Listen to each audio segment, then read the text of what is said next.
when you got no lights, the check is in the mail, and your little angel hung the cat up by its tail, and your third fiance didn't show. The terrible lyrics.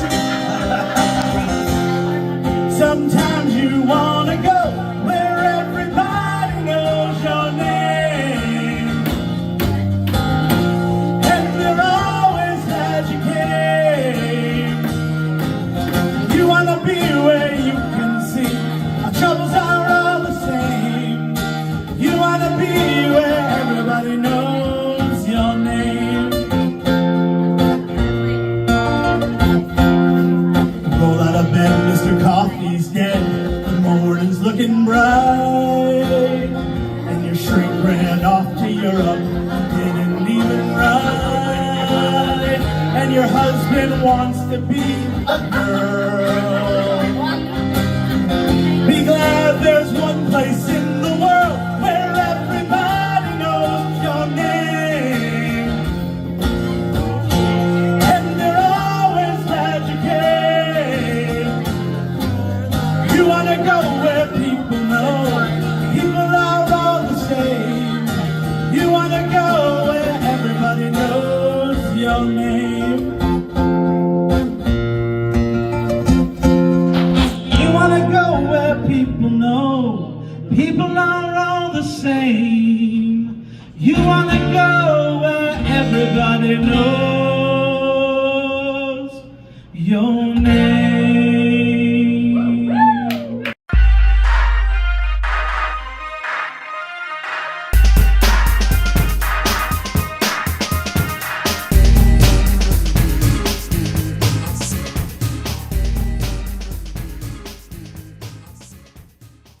Hello, ladies and gentlemen, and welcome officially to this episode of the Say Report.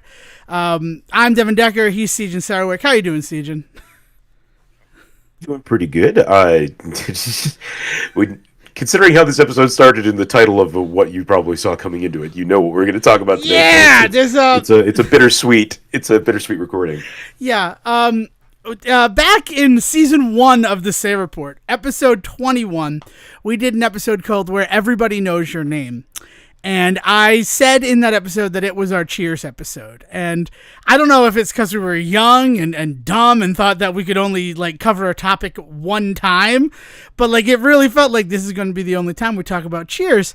And here, I feel a little bad, Sejohn. I got to get this off my chest before we go into the celebration that this episode will be.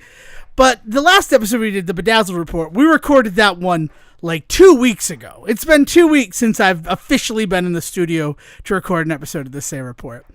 And in that episode, as we often do with planned absence episodes, we said, so if anything big happens and we didn't address it, well, now you know why. And then, inevitably, anytime that I say that, something big happens. Yeah. And it is our curse and our blessing. Yeah. I know. And the something big that happened, as evidenced by the fact that you get to hear me, it's a live acoustic recording with another mark, because 21 ends with me singing the Cheers theme song with a mark acoustically. This one was out at a bar. We had a lovely celebration. Everybody got involved because George Wendt passed away. And when you're two guys from just outside Boston, George Wendt, that frequent bars. Yeah. And Norm Peterson, George Wendt, and he's somebody that you think of. The worst thing that happened about the passing of George Wendt, in my opinion, I can think of 3 different bars right now that have his picture on the wall in that area. You know what I mean? Yes. It's part of the culture. Exactly. He is. Everybody knows his name, and everybody knows patron what he saint represents. of New England bars. Yeah, I'm a patron saint of also the airport bars. Here's the crazy thing: those animatronic norms are still out there, right? At the Cheers that they put into airports, or have all of those been discontinued, much like Showtime Pizza or Chuck E. Cheese? I Right? couldn't tell you about That's the the airport question, Cheers, man. Yeah. Well, we were not there, but he's someone that meant a lot to us. It's just undeniable. So we are dedicating a healthy portion of this episode, at least the start of it, because some other stuff happened that I think we're talking to. We're going to dedicate some time to the memory of George Wendt. And the worst thing that I saw, again, this is my opinion, but you can. Did you see how Variety referred to him in their opening paragraph about his passing? Star of the Ghostbusters music video? No, what? No, you think I'd be upset about star of the Ghostbusters music video? George Wendt passed away peacefully in his sleep. No. Let me bring up the Variety article, because it was one of those things where I'm just like, really? That's what we want to do? All right, I have it. Jason Sudeikis' uncle. Oh, I did see this. Yes.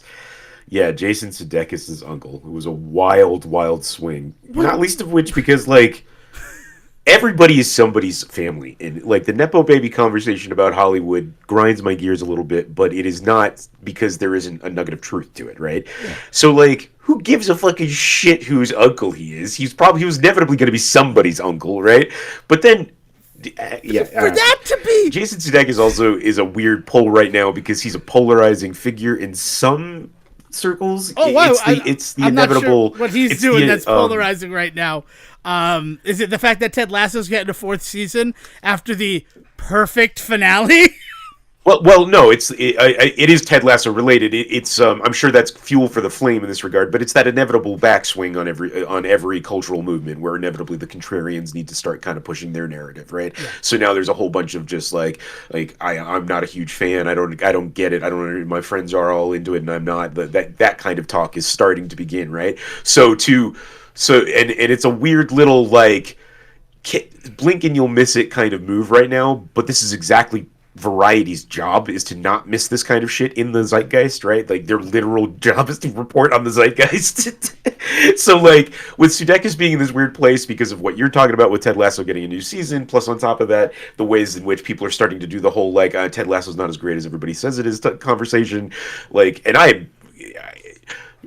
feel like that is them just like really trying to buy in on the meme at the moment, and that sucks. Yeah, it's for that to be the opening sentence of fine headline for it. George Wendt, the beer-loving Norm on Cheers, dies at 76, but then first sentence, Jason Sudeikis' uncle earned Emmy nominations 6 years running after getting started on Second City in his hometown of Chicago.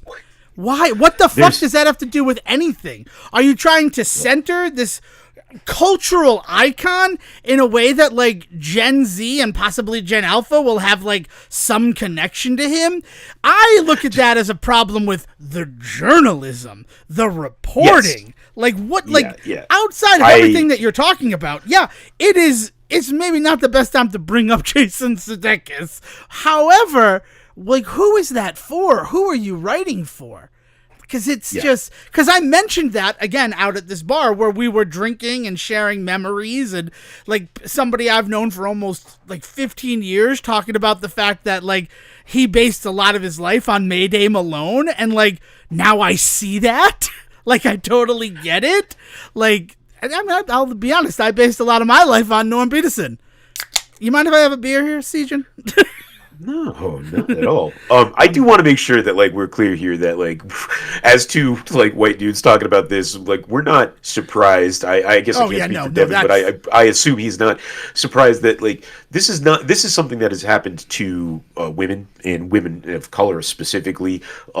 Pretty historically throughout like reporting in these regards, right? Constantly being called wife of and like things like that, or daughter of, or you know, like that. Like they're always lined up in like in relation to like somebody, right? Yeah. So like this is wild and this is weird that they chose to do this, but I want to make sure that we're also aware that this is something that bad reporting.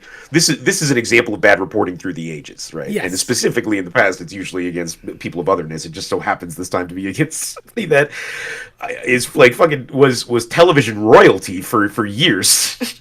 Yeah, it just really. I don't know. I don't understand. I understand that the George Wendt show, the 8-episode sitcom that was his follow-up to Cheers based on the NPR program Car Talk is now essentially lost and buried media. But come on, that's like, in his life, that's like the only misstep that I can think of. And some of us wouldn't even call it a misstep. No, Maybe I think the that world show is great. By not picking up on the awesomeness that would have been that show. That show was excellent. Everything that I found about it does make me happy. And, I mean, it's been great. Like, we're going to focus primarily on Cheers because we're fans of Cheers. I know I'm a fan of Cheers. And you're a fan of Cheers, right? Like, I don't want to put words in your mouth or anything. No, like that. I think we've talked, I think we talked about this way back when, but Cheers, like, I will never act like I am on the same level as you when it comes to Cheers. You have consumed it to a point where it is part of your identity. I grew up in an area surrounded by people just like you that there's no way I couldn't have consumed it in some portion, right? So I've seen like the first 4 seasons chronologically, and then after that it's kind of hit or miss what I've seen or what order I've seen them in. But like, yeah, I mean, like, I have consumed some Cheers in my life as a good old like Boston boy, like sitting in bars. I've consumed an episode or two. Episode. Yeah. And while that was like his star-making role, he was around before 82 when that started. He's in Cheers when it starts, but he's also the and. Like, he's a pull for the series. Like, people are going to watch this. Yes, they're here for, on some level, Ted Danson and Shelley Long. They had both made names for themselves. But the George Costanza of Cheers, the and credit was George Wendt. And in addition to, like, and the way we're celebrating it, I have gone through this past week, and I have this... Okay, here's the crazy thing. So Paramount Plus, when you go to Cheers, Paramount Plus, by the way, the only place where you can watch all of Cheers at this point. We're in a weird place with the whole streaming wars of it all.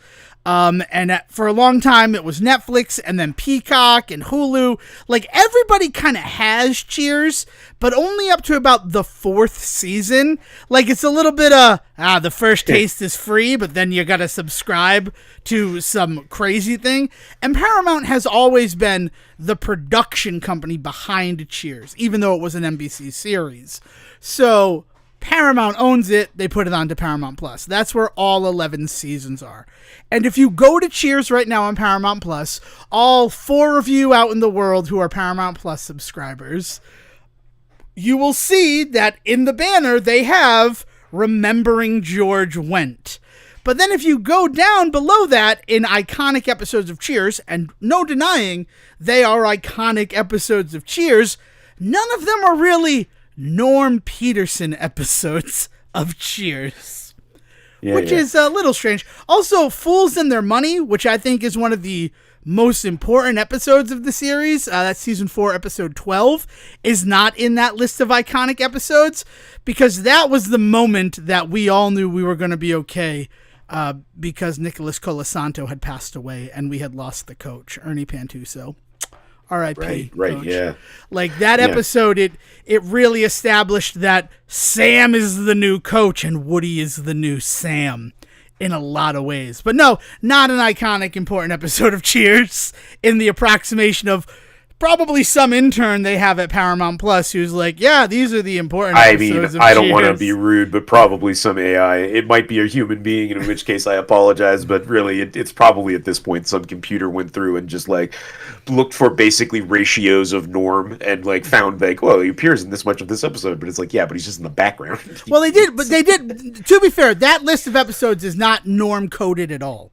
It's just, Remembering George Wendt, but then the one thing that they have that seems to be a cultivated, like, playlist is iconic episodes. They don't have, like, a definitive Norm episodes thing on Paramount Plus, which is... Yeah.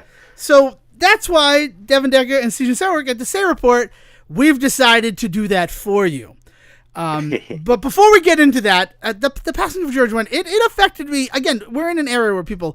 So I was told at work as I was heading out by one of the people I work with in the office, And then a couple of days later, he's like, so I don't know how you've been celebrating, but he's a big fan of Columbo. I'll get permission to see if I can give his name because he's a musician. He'd probably like the shout out from the Say Report. That'll come next week. And there's some reasoning behind that too, because of something else we're doing in the episode after the George Wendt of it all. George Wendt, by the way, I love that name because it's a sentence name, like George went to the zoo. Britney Spears, Suzanne Summers. I just have to have that minute. It's a little bit of an ed for you there. But he's a big Columbo guy, and he's like, have you seen the episode of Columbo with George Wendt? Sejohn, have you seen the episode of Columbo with George Wendt? I have not to my knowledge. No, Columbo's one that would be on around nap time for me when I was a kid. My grandmother loved Columbo. She fucking loved that. Columbo. Totally Peter tracks. Falk was, so yeah, 1995. So 2 years after Cheers ends in 93, he plays a character named Graham McVeigh in the Columbo TV movie Strange Bedfellows. It's an hour 33.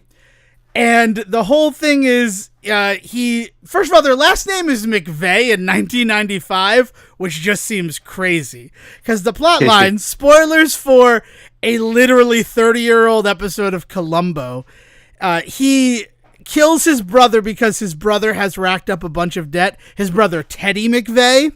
Right? Teddy McVeigh in 95? Are you fucking kidding me? Like, what the fuck?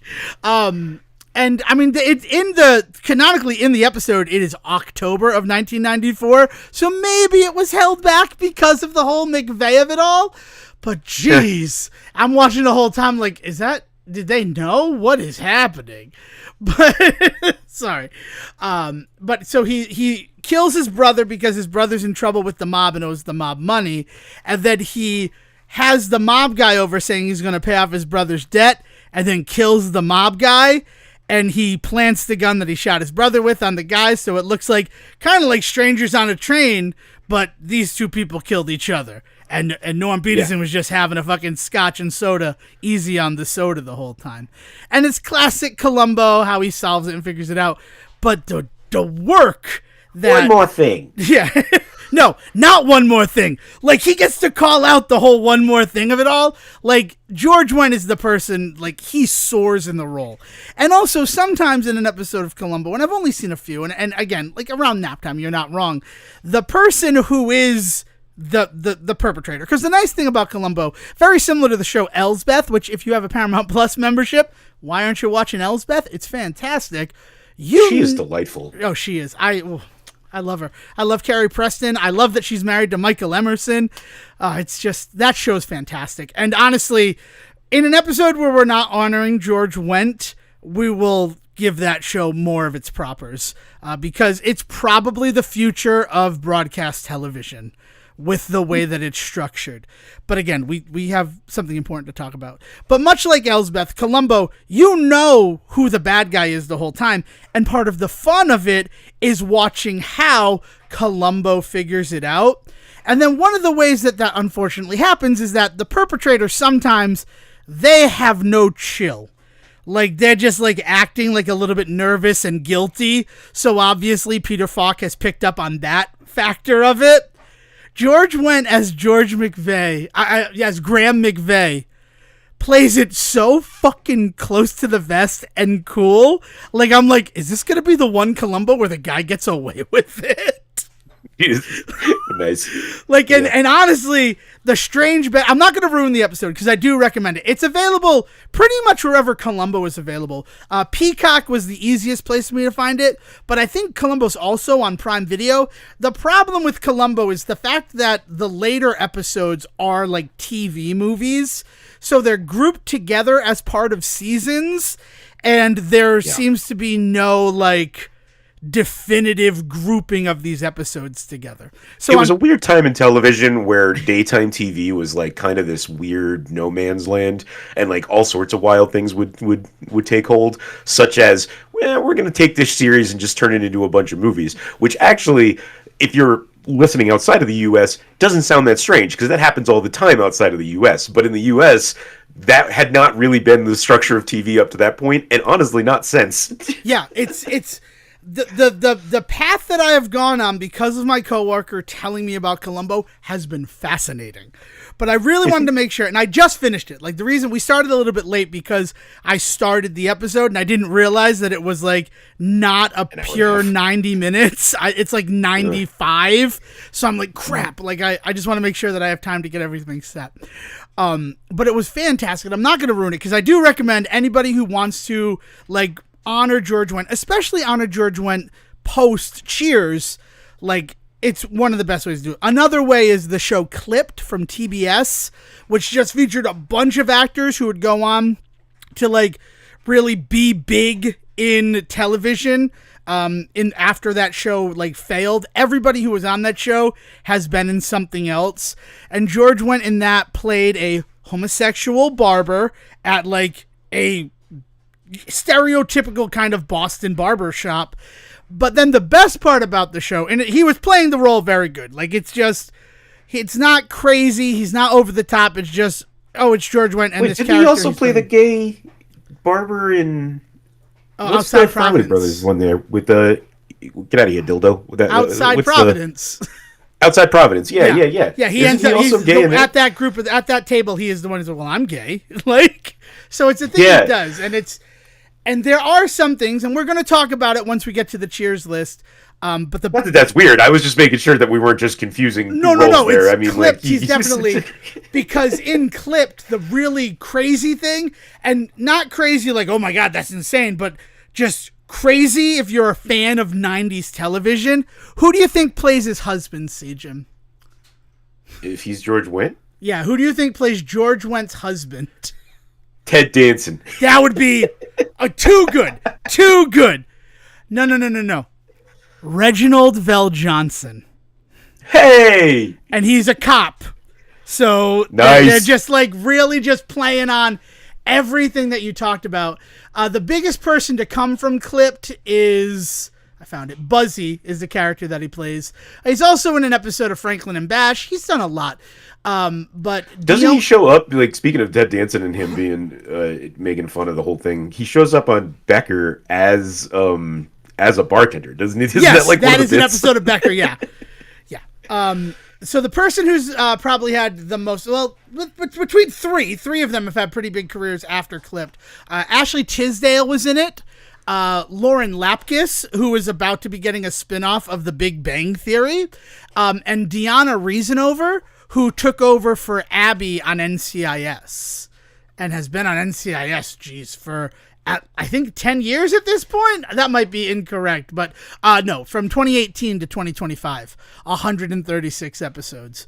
So a lot of people from this little TBS series that I think only had 10 episodes, and it was just excellent. It was just an excellent show, and I recommend it if you can. I did not try to track it down, but oh god, Matt Cook is in it, who was with Joey there, Matt LeBlanc in Man of the House. Just really, really good, and I love the show, and I always kind of want to highlight it. So that's it. And then I guess if we're going to talk pre-Cheers, or like right around the same time as Cheers, as Sejohn pointed out, he is uncredited in the Ghostbusters video. Everybody is, though, at that time, including Columbo. Isn't Peter Falk? I'm pretty sure Peter Falk is also in that. Is also in that video. Yeah, everybody is. But I think of. I had a VHS tape of the Ghostbusters that had that music video after the credits. Oh, so we would watch that music video every time we watched it. And it's such a good video. But the other ones that I think of is Fat Sam and Fletch. That he's the drug dealer on the beach that Fletch is like trying to work with. I got some Reds for you. You're not talking about communists, are you, Sam? That's one of my favorite lines. And then keeping his relationship with Chevy Chase going, he appears as the scout leader in Man of the House. Oh, man, the JTT project there. JTT project that has... I forgot he was in that. Yeah. And he's great, and he's just fantastic as Chet Bronsky. So, I mean, that's post-Cheers again, but, pre-Cheers, those are the big ones that I think of when I think of him as Fletch. And... You know what I remember most about Man of the House? Obviously, it wasn't George Wendt. That's cool. I'm going to go actually probably watch that movie today because you've mentioned it. But one of my favorite all-time Hollywood thinks this is a jobs ever. Isn't that the one where Chevy Chase's whole thing is that he is an artist that makes art out of driftwood, and he like is supposed to be like super successful at it? Yeah, it's one of those things where like he creates stuff out of driftwood. If it's that, I have not seen that movie probably in 30 years since it released. I'm pretty sure that's the one, because I think the whole come together moment of the two of them at the end of the movie is them going out to find like driftwood together or some shit like that. I may be mixing it up, but I'm pretty sure that's Man of the House. I mean, I don't. Young boy refuses to accept his mother's new boyfriend despite his attempt to win his respect. Meanwhile, the disgruntled relative of a criminal he prosecuted seeks revenge. So he's probably a lawyer. Maybe he's maybe the mom's the artist. Yeah, that might be the mom that's the artist. Or it could be he's sense. Well, it's George Wendt who's in Forever Young. So it's not Chevy Chase in Forever Young. But yeah, so there's some other fun moments that we can think of when we think of George Wendt. Episode Heart to Heart, one episode Taxi, an episode of MASH, which is really crazy when you think of like Cheers was that series that kind of took the torch from MASH to go on and be the next big thing once Goodbye, Farewell, and Amen aired. So yeah, it's one of those. He's in one of my favorite I can't remember which role he was, but doing a bunch of theater work, there is a certain play that I came up against a bunch, both in Ohio and Rhode Island, so I have to assume that this is just kind of across the board good scene work. It's a play called Art by, I believe the artist's name is Yasmin Razef, is the author's name, and it's just three dudes. It's a 3-person play. One of them, they're somewhat well off gentlemen. They're not completely, and that's important because the whole thing is about conversations about like class and things like that. But they're 3 friends, and one of them decides that he's going to spend a fuck ton of money on a piece of art, and the art famously is just white with 3 white lines on it. Imagine whatever the fuck that looks like. That's how it's described in the play, though, is white with 3 white lines. I love that. I absolutely love that. And then they have these conversations about like, hey, you're a fucking idiot. Like, why did you buy this? Or one of them's just like, I think we have to put him in a crazy house. He spent all of his money on this. And then like it's all about them trying to defend art and talk about what it means in class and art, and then their relationship suddenly starts to become a part of it and all this shit. It's a wild play. And it's pretty funny. I like it's a comedy, but I wouldn't tell you it's a laugh a minute comedy, right? He is in that play with Judd Hirsch and Joe Morton. Whoa. Right? Yeah. It's a hell of a fucking cast. And I'm trying to find out if there's even pictures of it, because like I don't know which character he played or what, but that's one of those ones that people talk about when they talk about he was also on Broadway too, right? And that's one of the big plays that he did. Yeah. I mean, he was everywhere, right? The Bears. Yes. Yep. To talk it up and bring up the whole there's a photo of him as the bartender. I sent it to you. We'll put it in supplemental material later from that episode of Becker. I love Becker. I love Becker. It was fantastic. And not just because I love Ted Danson, I'm not going to lie. All right, so that now you understand a little bit why the passing of George Wendt affected us. And without any further ado, it's time for us to discuss. It's 11 episodes. The way that I did it is 1 episode per season of Cheers that I felt really exemplified not just the character of Norm Peterson, but the work that George Wendt was doing as the character of Norm Peterson. Were you able to get through any of these? I know I sent them to you a little bit late, and I don't know if you have Paramount still, but were you able to watch any of these episodes? I do not have Paramount, but okay. I was able to watch 1 or 2 of them. Excellent. Look, I want to celebrate the man, so I'm not going to sit here and be like, go watch his shit for free, but, there are ways to do it. Yeah, there are ways to do it, right? Yeah. All right. So my first episode, this is pretty good. It's kind of the first Norm episode in the whole series. It's from season 1, episode 7, Friends, Romans, and Accountants, in which Norm Peterson, after doing his best to not be noticed at work, volunteered to throw the annual company soiree party. And he ends up, I'll throw it at Cheers, and it'll be a toga party, because the year before the guy threw a luau, and this toga party is going to make that luau look like a pig roast. That's my favorite line in the whole episode, by the way. It's clever stuff. Good dumb sitcom line. Yeah. And that guy who threw the luau, he's now like an executive at the company. So if Norm can pull off a good party, then he thinks that he'll also be able to go up. And Diane inspires him to go for it. And everybody's like, no, Norm, I think you could do this. She's like, everybody loves you. That comes the night of the party. He's the only one in a toga. But then there's another wrinkle, which is like what good TV used to do, right? Granted, they had 25-hour run times because it wasn't a rush to the commercials to get the money from the people who, you know, the other companies who had bought ad time during the series, right? Cheers has a 2-minute long theme song that just happens every episode, Sejohn. Every episode. And it can be truncated and cut down for syndication, but it aired that full song every time, and sometimes they would truncate it if they had too much material. Right, that was always kind of the reason for those longer ones way back in the day, right? Because they all had it. It's the same thing with Full House. Full House had the same idea that they could always cut it back if they wanted to add more material, but really it cut like 5 minutes out of what they had to do every episode. Good work if you can get it. Yeah, exactly.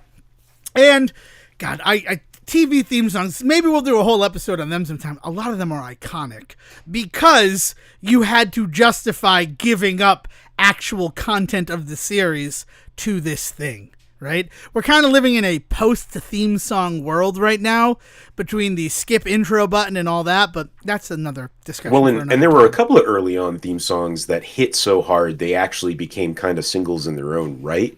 And you know, this was also happening in film, right? Is like suddenly people were realizing in the 80s, like, hey, the soundtrack can be its own like kind of beast, right? And the music industry started having a lot more say in what was going on in the movie industry and stuff like that. But the same thing happened in television. Is that basically like they were like, hey, the music industry is doing hot with like working in film. Let's see what we can do on TV. So you get these long intros because also one or two of these might end up on the radio. Right. If nice work if you can get it.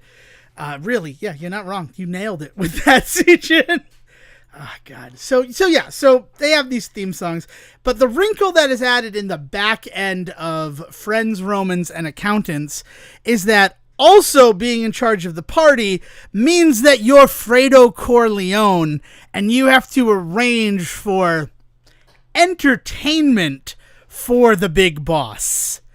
And when the woman that he has hired for the night backs out, Diane steps up because she sees the guy and he's this dreamy, like smart, rich, sophisticated accountant. I'll agree to be the guy.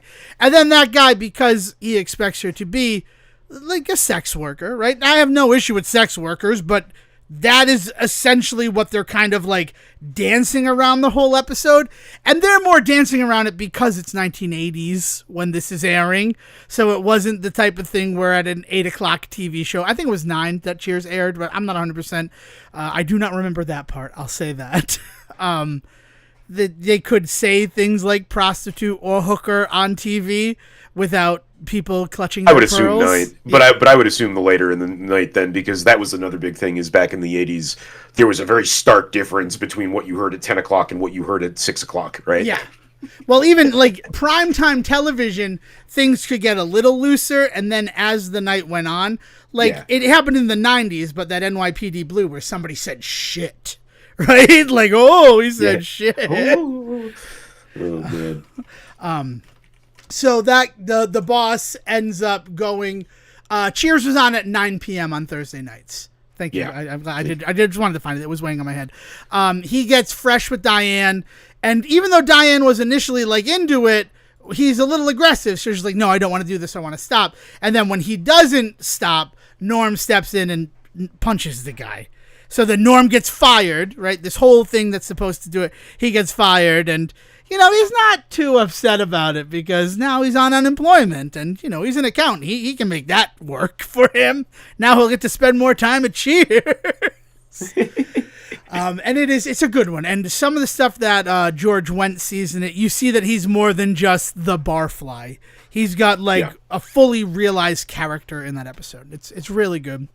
So if you're starting your remembrance of George Wendt journey from the first season of Cheers, Friends, Romans, and Accountants is certainly it. And I know Nicholas Colasanto, I always talk about how much Ernie Pantuso, the coach, really does mean to me.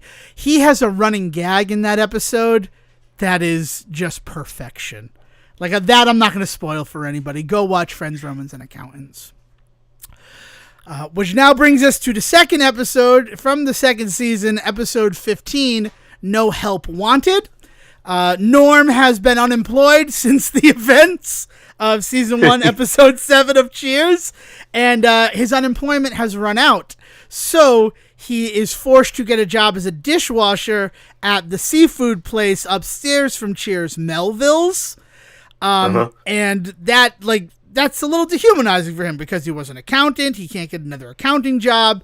And it's manual labor. His hands are all dirty. This episode has and this certainly factored in. You're going to hear this when I get to the 4th episode that's on this list. An iconic entrance from Norm Peterson, which is, but if he were doing that, he'd smell like a fishmonger. And then you see a bunch of cats come down the stairs into the basement bar that is Cheers, and him being like, get out of here, because he smells so pungently like fish. And it's easily 50 cats that they have for that scene. It is an insane amount of cats. And then he makes a really good joke about, that's just a scouting party. You should see what it's like at my house. I could fall out a window and they'd catch me. Actually, he contemplates suicide. He said, I almost jumped out a window, but the cats would catch me. Let's be honest about, this is Cheers, and we all have fond memories of it. But they talked about self-harm a lot in Cheers. Cheers was a dark show. Yeah. For a lot of reasons. I mean, you even mentioned last episode, part of what happens in that episode is approaching sexual assault, right? It's not approaching. He forces himself upon her against her will, not to the sexual, not to sex, not penetration, but he kisses her and gets handsy with her. It would count as an assault in the court of law. So yeah. So he's upset about the fact that he's in that. So Diane convinces Sam, because they're dating in season 2, to hire Norm as his accountant, and then with that one win, it'll be able to have him start this momentous rise back to the top. So Sam, against his better judgment, hires Norm to do the accounting for Cheers for the latest tax season. And Norm feels so good about it. He hands Sam, this is the thing that I absolutely love about this episode. He hands Sam his tax return and he goes, I think you're going to be happy, Sam. You're getting a nice little refund. And it's $15,000. It's a $15,000 refund. Now, granted, it is a bar in the 80s, so they're working with a lot more money than probably you or I. I've never gotten a $15,000 refund, Sejohn. I don't want to assume anything about you, but I'm guessing no. I will say this. People think about taxes in this particular way in which, I'm getting a refund. Well, that actually, I'm not saying you're doing your taxes wrong, but that's not the idea. The idea is that you should be getting as close to zero as possible. You are paying just as much, and then you're not losing any money throughout the year. You're getting as much money as you possibly can to live, right? So you want to be as close to zero as possible.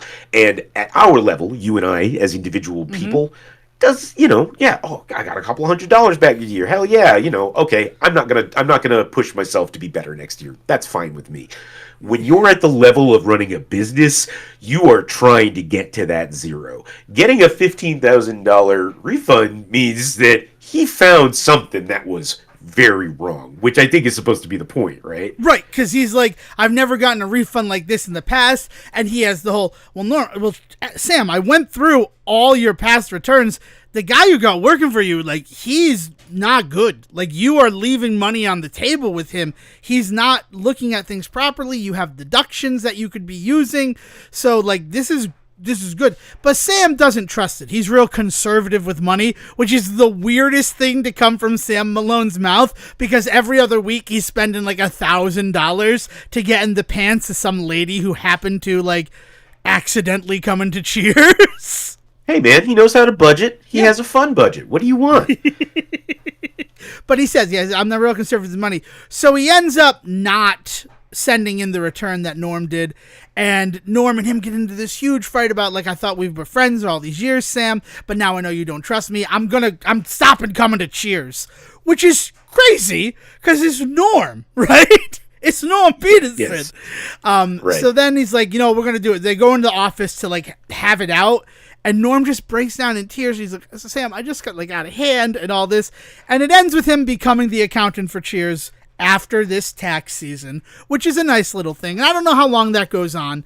Actually, I think by the 6th season, when the corporation buys Cheers, he offers to do accounting, and Rebecca says, we actually have someone who does that at the corporation, which I always love that it's just the corporation. That it doesn't have some ridiculous name. But it's a strong episode, like, specifically for, like, the dynamics in the bar. Like, you get to see how being with Diane has changed Sam a little bit. You get to see how much they mean to each other. It's an important one. The next one is just kind of a fun episode of Cheers. There are a good amount of Norm episodes in season 3 of Cheers, but as soon as I put on the Executive's Executioner, where Norm is made the person who will fire people at his company, there was no doubt that was the episode. The whole reason why it's Norm who's going to be doing it is just fantastic. The fact that, like, we look at you and we think that nobody could be envious of the life that you have, Mr. Peterson. No one will feel, like, slighted by the fact that you're the one who fired them. And that first time that he fires somebody, he takes them out to a ball game. He takes them bowling. He gives them, like, the day of the best day ever before saying they're fired. But also at that point, he's, like, in tears. He's completely broken down. And, like, at the end of the conversation, the guy who is fired, who has literally just closed on a house, has a pregnant wife at home, is comforting Norm for the fact that he had to fire him. And then Norm uses that to be like, but you're good. Like, you're going to get another job. Like, don't let this deter you. You're one of the best I've ever seen. And then, like, a spy from the company's like, we've been following you all day. You actually made that man believe that our company was sympathetic to his needs. You got the job. And it's kind of insane because Norm, for all intents and purposes, as this, like, what's the term for it? Like, it's not headhunter. Like, I guess it's just like the executioner, right? Like a corporate executioner, the person who fires people. He's working out of Cheers. Once he's gotten the job, they send people to meet with him at Cheers, and that's where he fires them. And eventually he becomes just so callous about it. And I think this is where witchers come into the whole thing, right? He's a corporate witcher. Yeah, he's a corporate witcher. Don't toss any coins to your corporate witcher, though. They make enough money being the Executive's Executioner. And then they're going to ask you where they came from, and it's a whole thing. Yeah, you'll probably get fired if you toss a coin to your corporate witcher. But yeah, so he has this dream where he's just, like, in front of an elevator shoving people down the open shaft, and then someone comes up and he's wearing a blindfold, and when he pulls off the blindfold, also just beautiful work, because the guy wearing the blindfold, clearly not George Wendt. He has a very, let's say, Hitchcockian silhouette that no one was matching at the time in Hollywood. So, like, it's very obviously somebody else, and, like, the closest we could do to find a body double to this man. And he takes off the blindfold and it's him, and they, like, scream at each other, but it's got the, like, elements of the Empire Strikes Back feeling. Like, it's just this really good episode, and it builds some stuff about Norm and the type of man that he is. So yeah, that's a good one. And George Wendt, like, what he's doing in that episode, he's acting his fucking ass off. It's wonderful stuff. Which brings us to season 4. Now, this was almost the 3rd episode of season 4, Love Thy Neighbor. I definitely recommend it, if only for the fact that Ernie Sabella, a.k.a. Pumbaa from The Lion King, is in it as the private detective that they hire. because him and his female neighbor believe that Vera, his wife, and her husband are having an affair. So they hire Ernie Sabella as this. It's a good episode. I recommend it. I won't say anything more.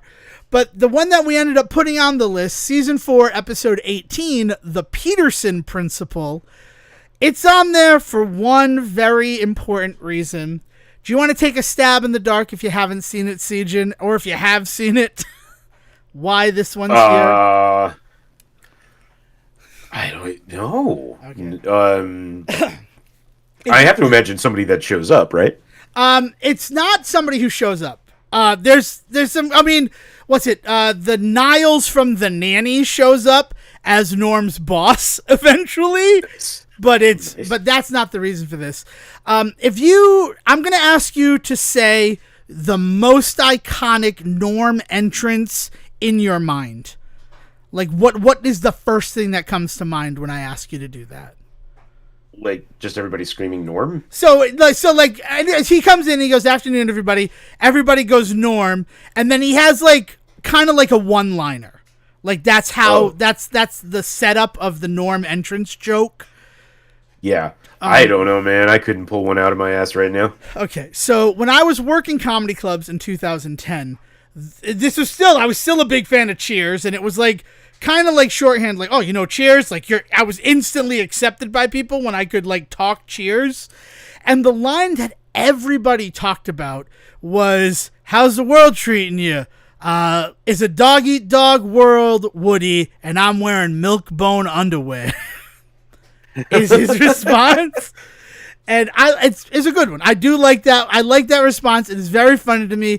I think it is the second best. The first best is not on here because it is not a strong Norm episode. It's a Fraser and Lilith episode. But it's when they're trying to get Freddie to say his first word, and Lilith thinks that she's a bad mom because he's almost a year old and he hasn't spoke yet. And then she finds Fraser at the bar, and when Norm enters, baby Freddie's first word is Norm as he comes in the bar. And that is like one of the funniest ones I think ever existed. But what's the one when he's like all four cheeks? what's shaking, right? Isn't that what it is? Yeah, what's shaking? Goes, hey, what's shaking, Norm? And he goes, all four cheeks or something like that. What's up, Mr. Peterson? Well, what are you up to, Mr. Peterson? My ideal weight if I were 11 feet tall. Like, that's another one that I'm a big fan of. But Milk calls out Woody at one point for offering him a beer like in the morning. Oh, it's in the morning. That's one of the episodes that we watched. Oh, you're in here early, Mr. Peterson. Get you a beer? Isn't it a little early? No. He says it's good morning. It's one of the few morning everybody's, not an afternoon or evening everybody. And Woody goes, "Get you a beer, Mr. Peterson? Isn't it a little early, Wood?" "Oh, for a beer? No, for stupid questions." Yeah, I think that's the two faces of Norm. Or it might be the Norm who came in from the cold. It's one of those two, which are ones that are going to be later on this list.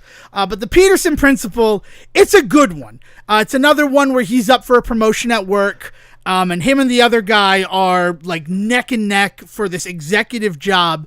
And Norm finds out that the person that he is completely equally matched with is sleeping with the boss's wife. So it's like one of those, well, when I let that slip to the boss, think I'm going to be the new executive. But then everybody's like, is that the type of person you want to be? You want to be a snitch? Like, you want to get ahead? Because, like, that's a dirty pool. That's not the type of person you are. And this is the reason, like Milkbone Underpants, I'm like, well, this is probably going to have to be the episode just because that is literally one of the most iconic Norm lines that I have ever dealt with in my entire life. But at the end of the episode, he asks the boss, he ends up not using the information, and he asks Niles from the nanny, it's like, you're not telling me something. What is the reason that I didn't get this position? And it turns out that Vera had gone out with the other executive wives, and she didn't gel with that group. So he didn't not get the position because of anything he did. It's actually because his wife didn't fit in properly. And he quits right on the spot because of that. Like, he's like, I don't want to work at a company where, like, I have to worry about what my wife does, and you're going to think so little of my wife that way.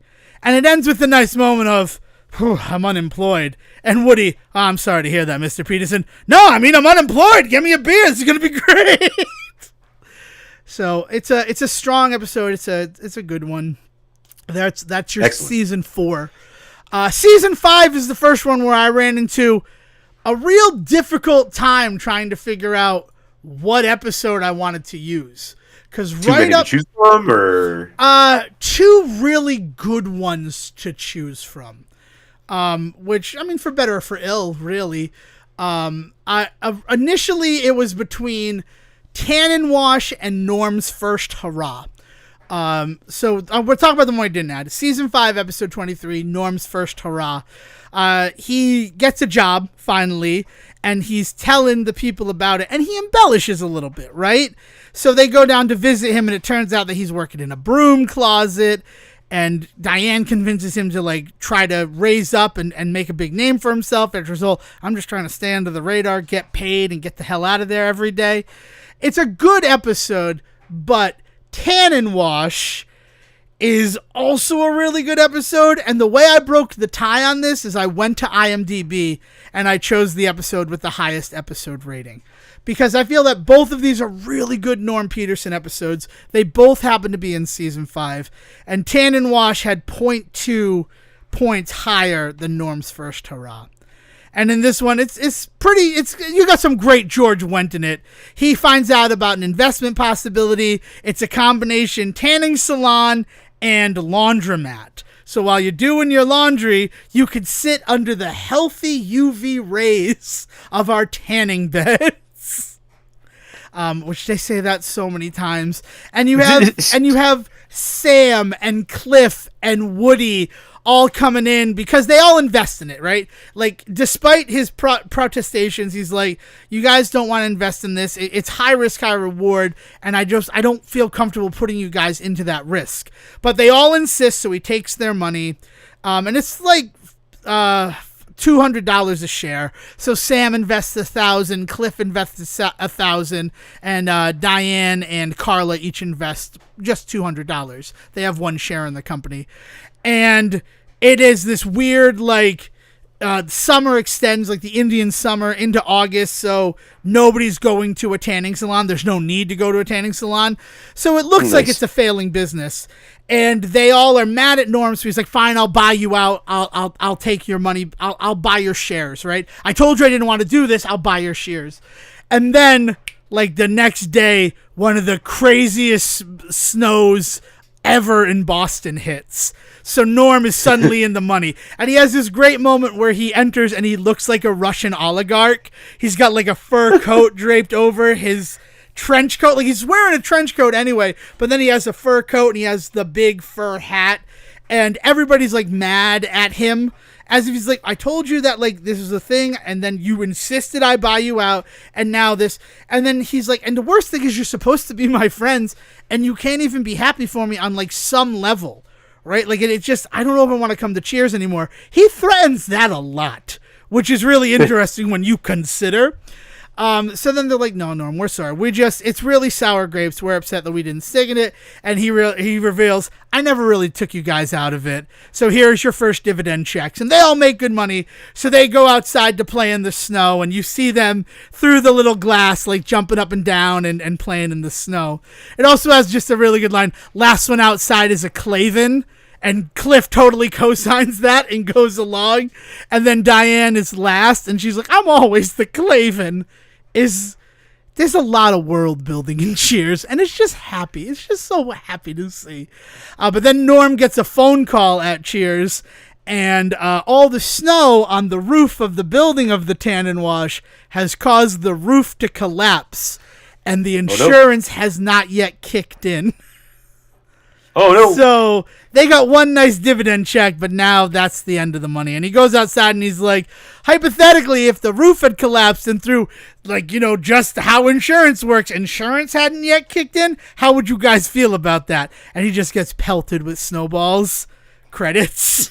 Like, they knew how to end him back then. I'll say that. They knew how to end him. Dude, does this season end with a 3-parter also called Strange Bedfellows? I believe so. Or yeah, because One for the Road is the finale. It's not related to Columbo in any way, is it? No, because this is season 5, so we're in 1987. So the Columbo Strange Bedfellows, and it's called Strange Bedfellows because of who he has to work with in order to ultimately catch George Wendt. Which also, one of my assistants here, right, one of our interns, has handed me something. Dale wanted me to remind everybody that during the events of this Columbo episode, she was 7 days old, which that was kind of fun watching it. Like, October 4th, 1994. I was 7 days old. But yeah, Strange Bedfellows, because season 5 is all about Sam and Diane are engaged and going to get married. And then they don't through the events of what happens in Strange Bedfellows. you know, as it tends to happen. But yeah, and this is the last one where Diane's in it. So then we get to season 6. This was another one where I wasn't sure, but then in watching the 2 episodes, season 6, episode 18, Let Sleeping Drakes Lie, he has a lot of really good physical comedy in that episode, but Paint Your Office, season 6, episode 6, is a huge turning point for the character of Norm Peterson, because after 5 seasons of being a failed accountant, right, in and out of accounting, he becomes a painter. And not like an artist painter, right? He's not doing white lines on white canvas. He's like an interior painter. He had done some house painting while he was in college.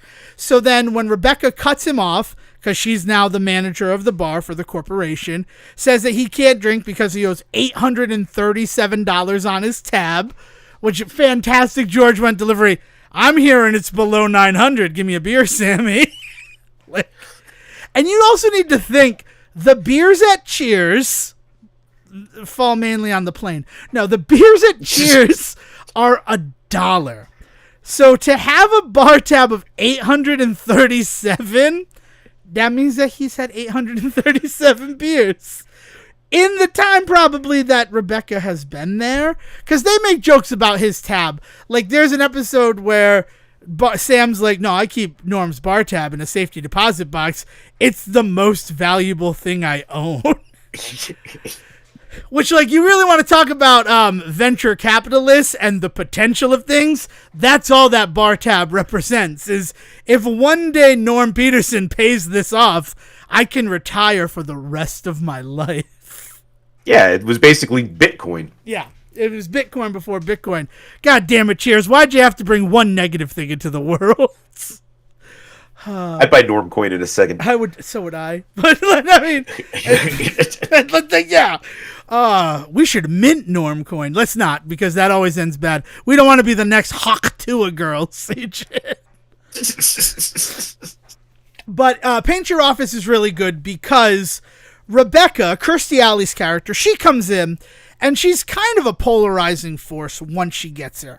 Obviously, it's a long-running show. They're adding another new character after adding Woody and Fraser in the 3rd season as a way to... Well, in the 4th season, sorry. As a way to fill the void left behind the passing of Nick Colasanto.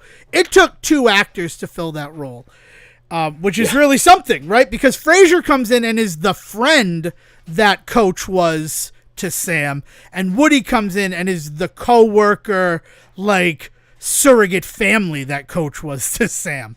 It took 2 people to replace Nicholas Colasanto. I have to remind people of that whenever I get the chance. So Rebecca comes in, and it just feels like she's there to be an adversary to Sam. She is not falling for his like attempts to get with her and all that other stuff. And this episode, while it's an important Norm episode because him painting her office to pay off his bar tab does completely change the trajectory of his character going forward in the series, it also is the first time we get to see her as anything more than just this bitch who's now managing the bar. Like, she shows some real compassion to Norm. Norm shows her compassion. Is a really interesting episode in terms of growth for her character. And we also get to see why everybody likes Norm Peterson, because he's just there doing what he does. and it's nice. Yeah, well, I think it's also important for her character to do in Devon's characterization, the bitch that she is introduced as, right? Like they do her no favors early on when they first introduce her. So I mean, like as a character for the audience, right? Oh yeah. And so I think that this is also it's an important thing because basically, like, if she can get into the good graces with Norm, if the two of them can develop at least a working relationship, then that's her in for everybody, right? It's like if you can't get along with Norm, then you're never going to get along with the rest of us, and like so because he's like the easiest one here to get along with. So if that's not even working, like you're fucked. And so like it's important for her character also as an audience member to see this happen as well, right? And then going, which is I think what you're saying exactly, yeah. And going forward, that whole thing confirming that like Norm is sort of this not gatekeeper, but like kind of the person where if he likes you, you're gonna be okay at Cheers. Yeah. Like he becomes like there's the sad thing that Shelley Long said about why she left Cheers was that after Nick Colasanto passed away, she had no friends in the cast. He was the only person who ever was kind to Shelley Long as Shelley Long. So like that's like real world. That's behind the scenes drama. If we were going to talk about the behind the scenes drama of the Cheers, we would be here for 7 hours. Like it would be one of those videos you see on YouTube. Like, how did you talk about iCarly for 12 hours? But they did it. That is just, oh my God, the infighting in the cast of Cheers. Mamma mia. Yeah, no, but it is. It is a quintessential ensemble cast drama, like tabloid stuff, right? Yeah. Anyway. Yeah, and it's. I mean, some of the early commentaries they kind of snipe at each other too. If you get the DVDs, so like I think nowadays, the easier way to think about it, all of the nice stuff you hear about, like the Modern Family cast, like just think of the opposite of that. That's what it used to be. Which is also, if Modern Family is the direct pedigree baby of this, because Cheers begot Fraser, Fraser beget Modern Family, which is why they have Shelley Long as Jay's first wife, and they have Kelsey Grammer as Cam's ex boyfriend. It's all because it's Christopher Lloyd worked on this whole pedigree of series and was able to tap into it. But yeah, so that's the whole thing is that, and you see Norm be a friend to Rebecca, even though the episode ends with, we'll keep this a little secret between us that you like me and I like you. There are moments after this episode where like he weirdly goes to bat for her in a way that like doesn't seem strange, but he wouldn't have done it before. And it's kind of nice. Mm-hmm. It cements why Cheers is then able to go on for 5 more seasons. After losing Shelley Long and the whole will they won't they between Sam and Diane. So there's that. Now we get to season 7, episode 6. Norm, is that you? Which this is the most controversial episode of Cheers. And there's a lot of controversy to be had, but my highest contender for that would be the season 1 episode, The Boys in the Bar, which is more of a morality play than just an episode of Cheers. They talk about, they're super homophobic in it. It's kind of a weird thing to watch if we're just being honest right now. So that is always going to be the first thing I point to. I was like, what a weird fucking episode of Cheers. This is another one that, it handles it a little bit better, but it definitely is playing in the homophobia of it all. Norm, now a painter, since the events in Paint Your Office, is hired to paint Lilith and Fraser's apartment. And he's in their apartment, and they have a decorator there, an interior decorator, and the guy is just the quintessential male interior designer. He's dismissive, he's an asshole. We're gonna turn your kitchen into an atrium. And then Lilith, what about food? How will we eat if we don't have a kitchen? And he's like, I care about style, not food. And we'll completely get rid of your bedroom so you can have a skylight and bring in natural light into this room. But where will we sleep? That's all you think about, eating, sleeping. So that whole thing happens. So they end up firing this guy because they think this guy's an asshole. But then they're like, but what are we going to do for the apartment? And Norm, while painting, moves a chair so that he can get somewhere. And they're like, oh my God, what you just did is wonderful. So they think he's this great designer when really he was just moving the chair to get to where it paints. And then he's like, I was just moving the chair for this. And he's like, but if you want to know what I would do with this space, and he completely redesigns the existing space to make it like really intimate and nice. So he becomes this interior decorator to like the upper crust of Boston through his connection to Lilith and Fraser. So they're friends of friends. It's Ross's ex-wife from Friends is one of the women. Oh man. Yeah, because nice. NBC was always like collecting their little cadre of actors to use in other projects. And Norm presents his Norm, right? Like they're all having wine and he pulls a beer out of his pocket, cracks it open. And he's like, oh, this is my only cold beer, but we could share it. And then Lilith is like, I made veggie pate. And Norm grabs the whole tray and he's just shoveling them into his mouth. And he's like, oh, no. Here are some designs I drew up for your space. And they're on cocktail napkins. So the people are not impressed by it. And Fraser takes him aside and he's like, look, I don't think this is going to work out. They want somebody stylish. And he does this hand motion, and it's not the limp wrist, so I do need to give them credit for that. But it's kind of like just hand sort of flared out. And he's like, oh, so you want him stylish. It's a Fosse. Yeah, it's a Fosse. Exactly, it's a Fosse.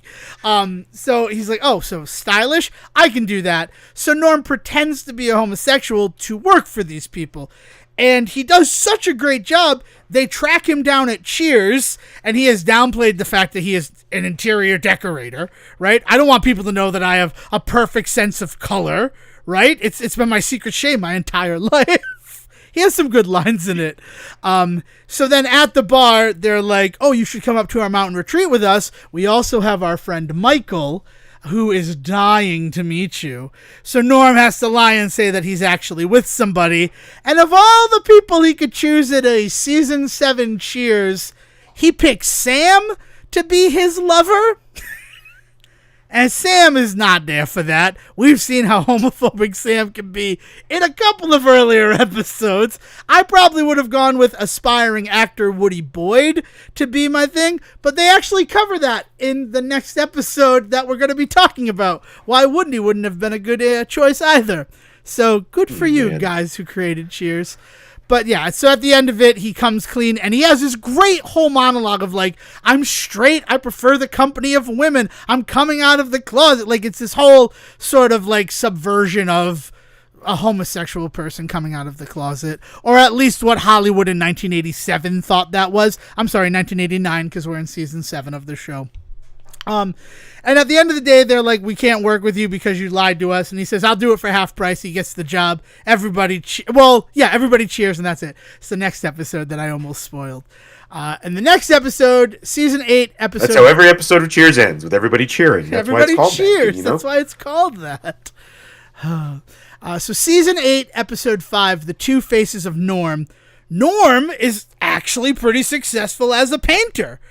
So much so that he has 2 jobs and he can't choose between either one, so he just ends up passing up with it. But then Eric Allen Kramer, Little John from Mel Brooks's Robin Hood Men in Tights, he's at the bar and he's like, I could use a job and I can paint. So Norm hires him. And then with his help, he ends up hiring a whole team of people. And he likes hanging out with them. So, like, the work isn't getting done as fast or as efficiently as he would like.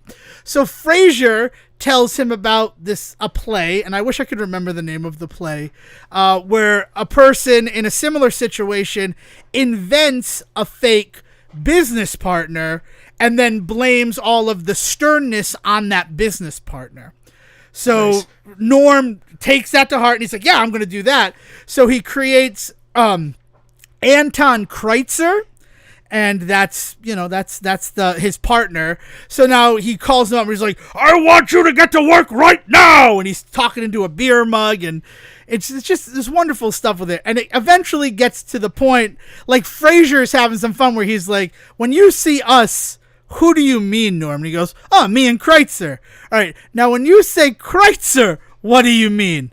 Well, me, Fraser. Now when you say me, Norm, what do you mean? Like, it's a good Fraser, like, back and forth with George Wendt. And they have a bunch of them, but this is a real Norm-heavy episode. But it gets to the point where the crew that he's hired are like, we're going to go beat this guy up because we don't like how they're treating you, Norm, right? Like, you're this good guy. You're this put-upon guy. So it comes down to it, and Norm has to run to the offices that he's rented for his painting company. My favorite little detail of this is that the name of the painting company is K&P Painters. So he put the fictional partner first. It's Kreitzer and Peterson painting. And I just think that's like so perfect. Like, it's just such a perfect no one ever says it. You just see it on the background. And he talks about the fact that Kreitzer's office, if they were ever to open the door, which he keeps locked all the time, just empties out into the back alleyway full of trash. So he gets there before them. And he does a whole dumb show with Kreitzer about, we're going to quit this job. Like, I'm going to take these guys with me. No, you can't do that. Da, da, da, da, da. But he's like that. And then they're like, I can't believe you did that, Norm. Like, you're a nice guy. You're a fun hang. But Kreitzer was clearly the brains of this operation. Can you tell him that we had nothing to do with this? Because we'd really like to keep these jobs. So, okay, that's funny. Then he's at Cheers, and he's like, what an interesting situation I've been in this week. And Eric Allen Kramer comes in, and he's like, I figured it out. You're trying to be this nice guy. The whole time, you were Anton Kreitzer. And Norm was just this persona you created to spy on us. You're fucking sick, man. I mean, he clearly doesn't say fucking sick, but, like, that's the level of upset that he is. And he goes, no, I really am Norm Peterson. Trust me, watch this. Because he's catching him as he's going out the door, and he turns around and he goes, afternoon, everybody, and the entirety of Cheers goes, Anton! And that is fucking funny. I don't care. The whole episode is fantastic, but that moment where all of Cheers calls him Anton and they will not save his ass, like, really? That is the most Boston thing in the fucking world. This entire bar that loves you has decided in this moment it's gonna fuck you. It doesn't know why. It's funny. It's great. That's it. That's the most Boston thing ever. So Boston. It is, and it works so well. And it's a great episode. George Wendt as the two different characters. He's acting his ass off. Really good. If you watch one of these, you should watch all of these if you can find them. But the Two Faces of Norm is just George Wendt at like the height of heights. Which brings us to season 9, episode 6, Grease. The Hungry Heifer is closing. The Hungry Heifer is Norm's home away from Cheers, which is just a fantastic line, fantastically delivered by George. And the Hungry Heifer is closing, so George Wendt, Norm, he decides he's actually going to get up off his ass and do something with his life after being inspired by a rousing speech from Fraser. He's gonna save the Hungry Heifer. So he gets all these petitions, saves the Hungry Heifer. At the party where it's closing, he like surprises Sid, the owner of it, played by Sheldon Leonard. Like, just the people who are on Cheers, man. The actors that they got. Sheldon Leonard, wonderful. As Sid, the owner of the Hungry Heifer, he's like, when he sells them, they've made this a roadside landmark. You can't knock it down, Sid. Isn't that great? Sid goes into the kitchen. He starts pouring gasoline around because he wants to be done with the Hungry Heifer. He's tired. He's getting older. He wants to retire. Also, he has this wonderful speech for a 1990 episode of television where he's like, I've learned about the meat that I'm putting into you people. Look at what it's done to your body, Norm. It's killing you. It's just good. It's just good moments. And he's like, I have no kids, and I just wanted to retire. I have no one to leave it to. You're the closest thing to a son for me, Norm. And he's like, oh, that means a lot, Sid. I love you. And he's like, I love you too, Norm. And he puts down a pack of kitchen matches, and he goes, now light the match. And Norm refuses. He's like, I can't do that. So he goes out and he says, Sid doesn't really want to do it. I know what's going to happen. And then we see a fire starting in the kitchen. And Sid comes out with a busboy and goes, this is our busboy. He's my son now, Norm.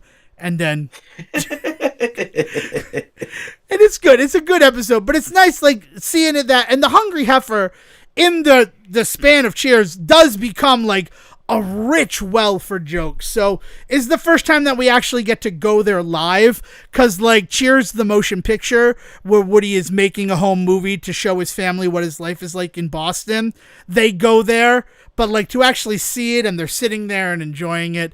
It's big for like the world building of Cheers. And Norm, like he talks about how I never told my... You should clarify that was an episode name. Oh yeah. Cheers. That's a season 4 episode. Cheers, the motion picture. Thank you, Sejohn. That's the title of an episode in season 4. Thank you. There's not Devon did not just imagine an entire film out of this. No. It's called that. I think it's making fun of the Star Trek of it all. They were so good with the pop culture references. Like you think about how like Star Wars and Kevin Smith, they're just talking about Star Wars. But there are so many times where it's like, yeah, thanks for that, Obi-Wan. And it's like, that wasn't even like an Obi-Wan thing, but it kind of tangentially worked if all of these people in the room have seen Star Wars. God, I love Cheers. But it's an important one because, you know, like there's that real heartfelt moment with Norm and Sid where he's like, I never told my real dad this, so like, I'm telling you that I love you because this might be the last time I see you. It does a lot. That episode is important in just the whole of Cheers, and it's a really good Norm episode. We got 2 left. The Norm who came in from the cold. Norm is painting again at Fraser and Lilith. How many times can that be the start of an episode? At least 2. And they're both on this list, which is crazy. And he has the little ladder, and he can't reach season 10 episode 4, by the way. Yeah, season 10 episode 4. Fuck sorry. that. The Norm who came in from the cold. Thank you. He can't reach like the highest part of their wall with the little ladder. So he's like, I'm going to have to just run to my house, get the ladder. And Fraser the whole time, he's got nothing to do. So he's like kind of underfoot and he's like, oh, that's not what this old house says to do. They say to use vertical strokes. And he's like, yeah, well, I use horizontal strokes. It covers more and it's more efficient with the paint. Well, I don't know, Norman. On PBS, what is PBS, Fraser? Some good moments in it. But he can't reach the top. And Fraser's like, yeah, you can. You just need to climb on the top of your ladder. And he goes, no, it says on it, don't use this step. Now, as 2 guys who work in that industry, Sejohn, who have worked in that industry, you know not to climb on that top step, right? Like, Norm is doing the right thing. But Fraser, being Fraser, is like, then I'll do it. So he climbs up at the top step, immediately falls, and Norm catches him. And that ruptures a disc in his back, so Norm cannot walk. They've also established that Vera is away for the week, so Fraser feels compelled to let Norm stay at their house until he's well enough to leave. And he basically turns Fraser and Lilith's house into Cheers 2. So not the location in Faneuil Hall. That'd actually just be Cheers 3. And it's very funny. Sammy comes over with like 2 kegs, and it's a good little episode. But the best part about it is that eventually when he gets better, he leaves the ruckus and rompus that is Cheers 2 at Fraser and Lilith's apartment and goes to Cheers because I just need to get away from those people. And Lilith has a nice moment where she's like, why am I the stick in the mud? And he's like, you're not. I like you. It's just you need to relax. Like, you're so severe, and that's why people don't want to approach you. So it's like that more of like Norm confirming that, like, no, Lilith, I like you. That's why people have put up with you for all of the time that you have been here. It's certainly not I am the way in the door. Like, I am both the easiest person to get along with, and also, if you can't get along with me, get the fuck out. Yeah, right. Like, he's like, no, like, I've always liked you. What are you talking about? Thank you for taking care of me these past 2 days. I'm sorry that I did not show you the proper, like, thanks for that. I didn't appreciate it for that. So they have a nice thing, and it's a good episode as we get into like season 9, where like we're finally going to see the Hungry Heifer, and the Hungry Heifer is closing. It kind of felt like they were trying to wind down with season 9 a little bit.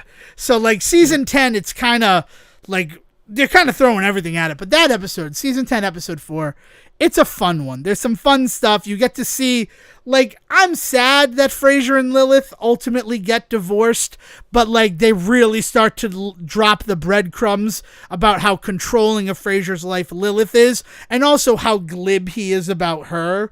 like when they're at home. Because it's one thing for him to be glib about his wife at Cheers when she's not there, but to see that same glibness with her, it's telling about like where their relationship is heading.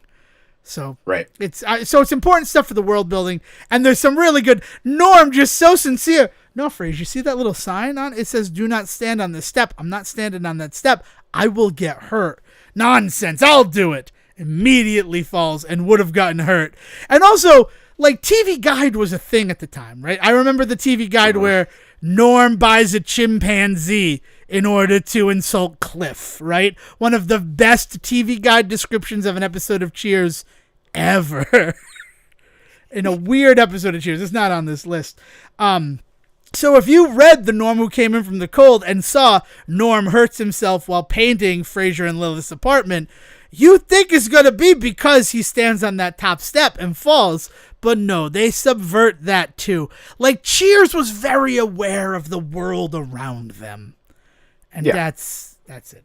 And now we come to the final episode on our list honoring George Wendt, of Cheers episodes to honor George Wendt in his passing. This has been a really nice distraction because it hit me. Like, the drive home after I found out was like slow motion and black and white, man. It was, I don't know. I gotta be honest with you. So that's when it's season 11, episode 3, The King of Beers. And when I told people that this was how we were going to celebrate the life of George Wendt, this is what the Say Report was going to do, everybody said, well, you got to do that episode where he becomes a beer tester. Everybody said that to me, except for my mother, who said, you got to do the episode where he's an ice cream tester. And I'm like, do you mean a beer tester? There's no ice cream tester episode of Cheers, Mom. But I like that you think there is. It was just cute. It was Marge Simpson. I just think they're neat about potatoes. So, King of Beers, Norm is, guy comes into Cheers and he says, would you like to participate in a focus group? Norm's like, nah, that's stupid. Then he finds out it's testing beers. He signs up. He is so good at identifying like everything that goes into the beers, which is a little weird because there's also a joke where they're like, so what'd you think about sample A, Mr. Peterson? Oh, I don't know. I didn't keep it in my mouth long enough to taste it. All right, well, why don't you hold it in your mouth, really savor it, and then tell us what you thought about it. So he does that, and he's like, oh, this is great. Do other people know about this? And they're like, oh, the beer? And he goes, no, savoring. So I don't know how he is able to taste everything in a beer, if apparently he's never tasted beer. But he becomes this big wig down at the brewery. He's helping them fix timing problems on brew pots and things like that, things that the computer are missing. And he's finally found his dream job. Now, we all knew that season 11 was going to be the final episode of Cheers, just like we knew season 9 was going to be the final season of Seinfeld. We knew that. They were like, you're not going to bring us back. All of these people want to move on to other things. Some of us have been doing other things, like Harrelson had done White Men Can't Jump. Kirstie Alley had done Look Who's Talking. So, it's one of these things, it's time for Cheers to end. And they really lean into that with One for the Road. The 4-parter finale? It might even be 5 parts. It's crazy. I don't know. If you haven't seen One for the Road in a while, it is weirdly just as impactful as Farewell, Goodbye, and Amen, the final episode of MASH, where, historically, a woman smothers her baby so it doesn't alert them, the enemy, to their location on a broken down bus. That's the inciting action of the final episode of MASH. And One for the Road is just as poignant. Granted, at lower stakes. It's not war. It's not the 11th year of the Korean War, but it's a good one. But so they know it's that. So giving Norm this perfect job, and he's so good, and you think, oh, this is going to be Norm's happy ending. But he has to meet with the president of the brewery, and he makes the mistake of talking to Rebecca Howe beforehand. And she talks about the time that she had to meet with the owner of her perfect job, and she completely biffed it, to the fact that by the end of it, she was singing Knick Knack Paddywhack song. Because the B story is that there's a nickel slot machine in Cheers, and everybody wins except for Rebecca Howe. Like, that's the B story.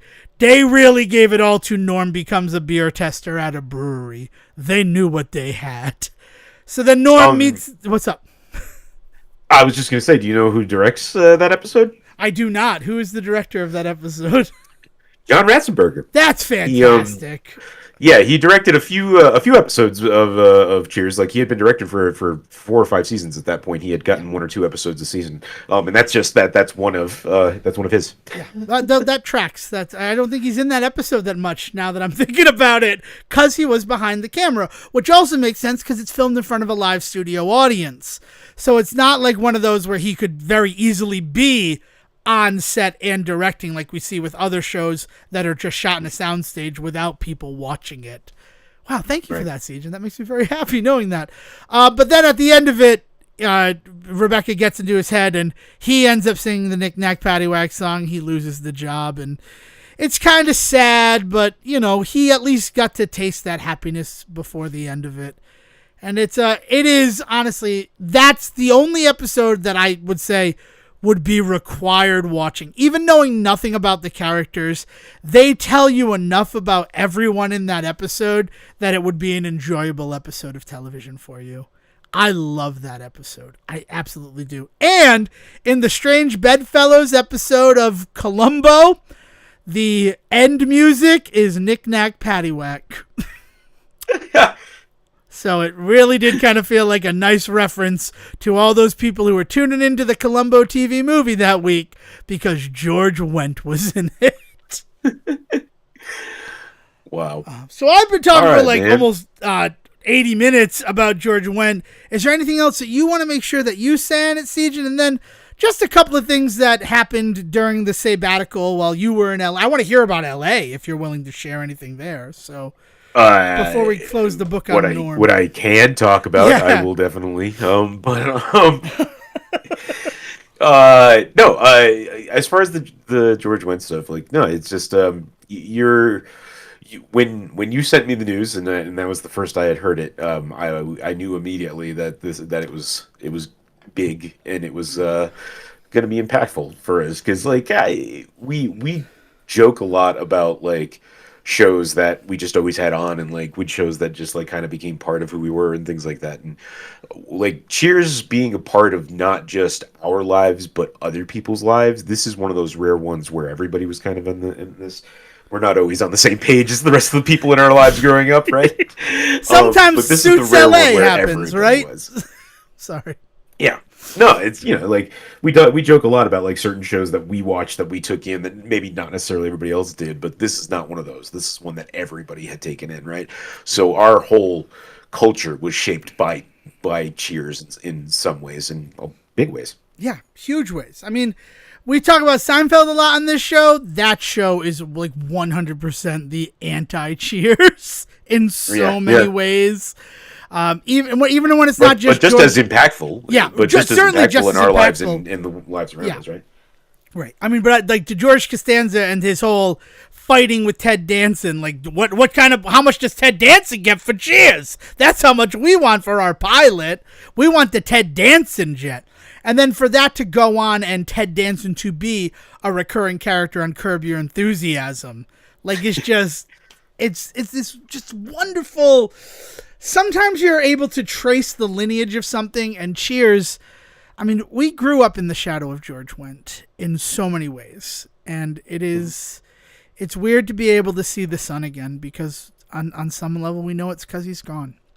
So thank you for everything, George. George went to heaven, everybody. Had to be said. It had to be said. I'm sorry. All right, so tell me what you can about your trip. Because I'm very curious. I was, we weren't there for long. We were there for specifically for a wedding, so like it's not like we went and saw too much around town, but ended up staying down in the Koreatown area. Nice. Had a really good time bouncing around various Korean restaurants and shops. I have never eaten so much Korean barbecue in my life. Also, we were staying in this really like artsy downtown hotel that like. They had themes going on that I couldn't quite understand in the art and stuff, but because of that, it had a really hoppin' bar scene. Like it had a couple of different bars in it and things, so we didn't have to go far. We could just stay in the hotel most of the time too. But yeah, no, I mean the craziest thing about LA that I can probably report on is just that it is as kind of soulless and weird as you think it is. But like nothing bad happened, but that's like good. It felt like I was walking around a movie set the entire time. Like I felt like everybody that was there specifically because they needed to be and nobody more, right? There was not enough extras around. Like it felt really weird. And everything was like meticulously like planned and framed and everything. Also, this is just the weird, probably my privilege of growing up in an area that didn't have to ever deal with this stuff, but everything is surrounded by iron bars. Windows, properties, stores, there's rolling gates on like supermarkets. Like that's over exaggerating. It was more of it was a dispensary. There's reasons for that are not necessarily criminal. I actually think that they also come in handy when the police decide that they want to just raid you for no fucking reason. But like iron bars just everywhere, right? Like it was fascinating and also kind of intimidating. And like I said, it leads to people not like being like out and about unless they have to be. And so like it was just weird being in a city that I've been in dead cities before. Dallas is a dead city after all of the offices closed because it is all business offices, right? And so like you get into these like areas like that, and then there's other cities like downtown Salt Lake that are just they're so big and there's nothing in them like in these areas. It's huge areas of like field and like in the middle of downtown, what is considered downtown Salt Lake. It's weird, and like that's dead, right? This is a whole other level of like there are shops, there are restaurants. If I were to walk into any of them, there would be people inside. It's just out here on the streets, there's just nobody. Really weird experience. Yeah, that sounds trippy. But I think the thing I like about it is that you said that it feels like a movie set, like there's just not enough extras to make the world feel lived in. It suddenly makes me reassess every TV show that like goes to LA, and it's like, wow, there's just nobody here. Like, you think on the level, it's because we're paying to be in LA for this episode. No. That's authentic. And who's going to nail that better than people in the entertainment industry? Well, I don't know what it is. Like, there's something about like New York. New York is the polar opposite. It invites you to be out on the street. It wants you to get out. And it's not that LA doesn't have shit to do. It's just that I don't know. There were never crowds of people anywhere we went. Outside. Once we got into places were crowded. We ended up at a karaoke bar on Saturday night that was one of those like rent a room karaoke bars. We got a huge party room because, I mean, like I said, it was you were there for a wedding. Like, yeah. There was it was like the after party of the after party, so it was only like 30 of us still out of the whole event, but still like 30 people renting a room for karaoke was boisterous, I will tell you. But it was a blast. We closed that place down. They came in at one point and they were like, "You either have to pay us a lot of money to stay open, or you need to leave." It was essentially. It was a good time. LA is a city that I definitely recommend everybody try once, but I don't know if it's something that I'm like, oh, you need to go there. Like you need to make it an annual holiday. Like New York, I feel like you need to try a few times because there's so much different New Yorks to experience. I think once you go to LA once, you pretty much get it. Yeah. I have so many New York stories, and you'd be like, this happened in New York? Didn't your last story happen in New York? How is that possible? How is that even possible? Good. Well, I'm glad that you had fun and that you got to enjoy that. So we have two things that I'd like to talk about. One is sort of a setup for next week, and one is revisiting something that I thought we were done with, but it's come back. Somehow Emperor Palpatine returned to Sejohn in the form of Teenage Mutant Ninja Turtles Splintered Fate. I thought just when I think I'm out, they pull me back in. It's on PlayStation now. So if you're somebody who's heard us talk about it and like, well, I don't really have a Switch and I don't like to game on my PC. I use that for work. And you're a PlayStation user, Splintered Fate is out there. And through till Tuesday, June 3rd, so this episode will have released, you'll have the opportunity. If you buy the game on PlayStation, it's got a pretty hefty discount if you're a PlayStation Plus user, which honestly, I don't know how you are a PlayStation user if you don't pay for even the base level of it because of the fact that going online is so restrictive if you don't, like... Well, but also, if you're buying this game in particular, I don't know why you're buying it if you're not buying it with the intention of playing it online. That's a good point. Just to add to that. Yeah, it's a good point. Because this one, it's got local co-op, but it also has online co-op. And the thing that I am happy to report about my third dip into the pool of TMNT Splintered Fate, they have finally figured out the online. The day that it released, Sejohn and I stayed up till midnight Sejohn time, 2 a.m. Devon Decker time. It was actually the day that George Wendt passed, so these two things are weirdly connected. So, fuck. We stayed up playing for like 3 hours. It was a good time. I was very happy about it. Yeah. And as I wrote, this is the stablest that online has ever felt. And another big push, which they had put it into effect a couple of months after the Steam version had released, but I was not playing anymore. I had said I'm going to walk away from it. They had added crossplay between Steam and the Switch.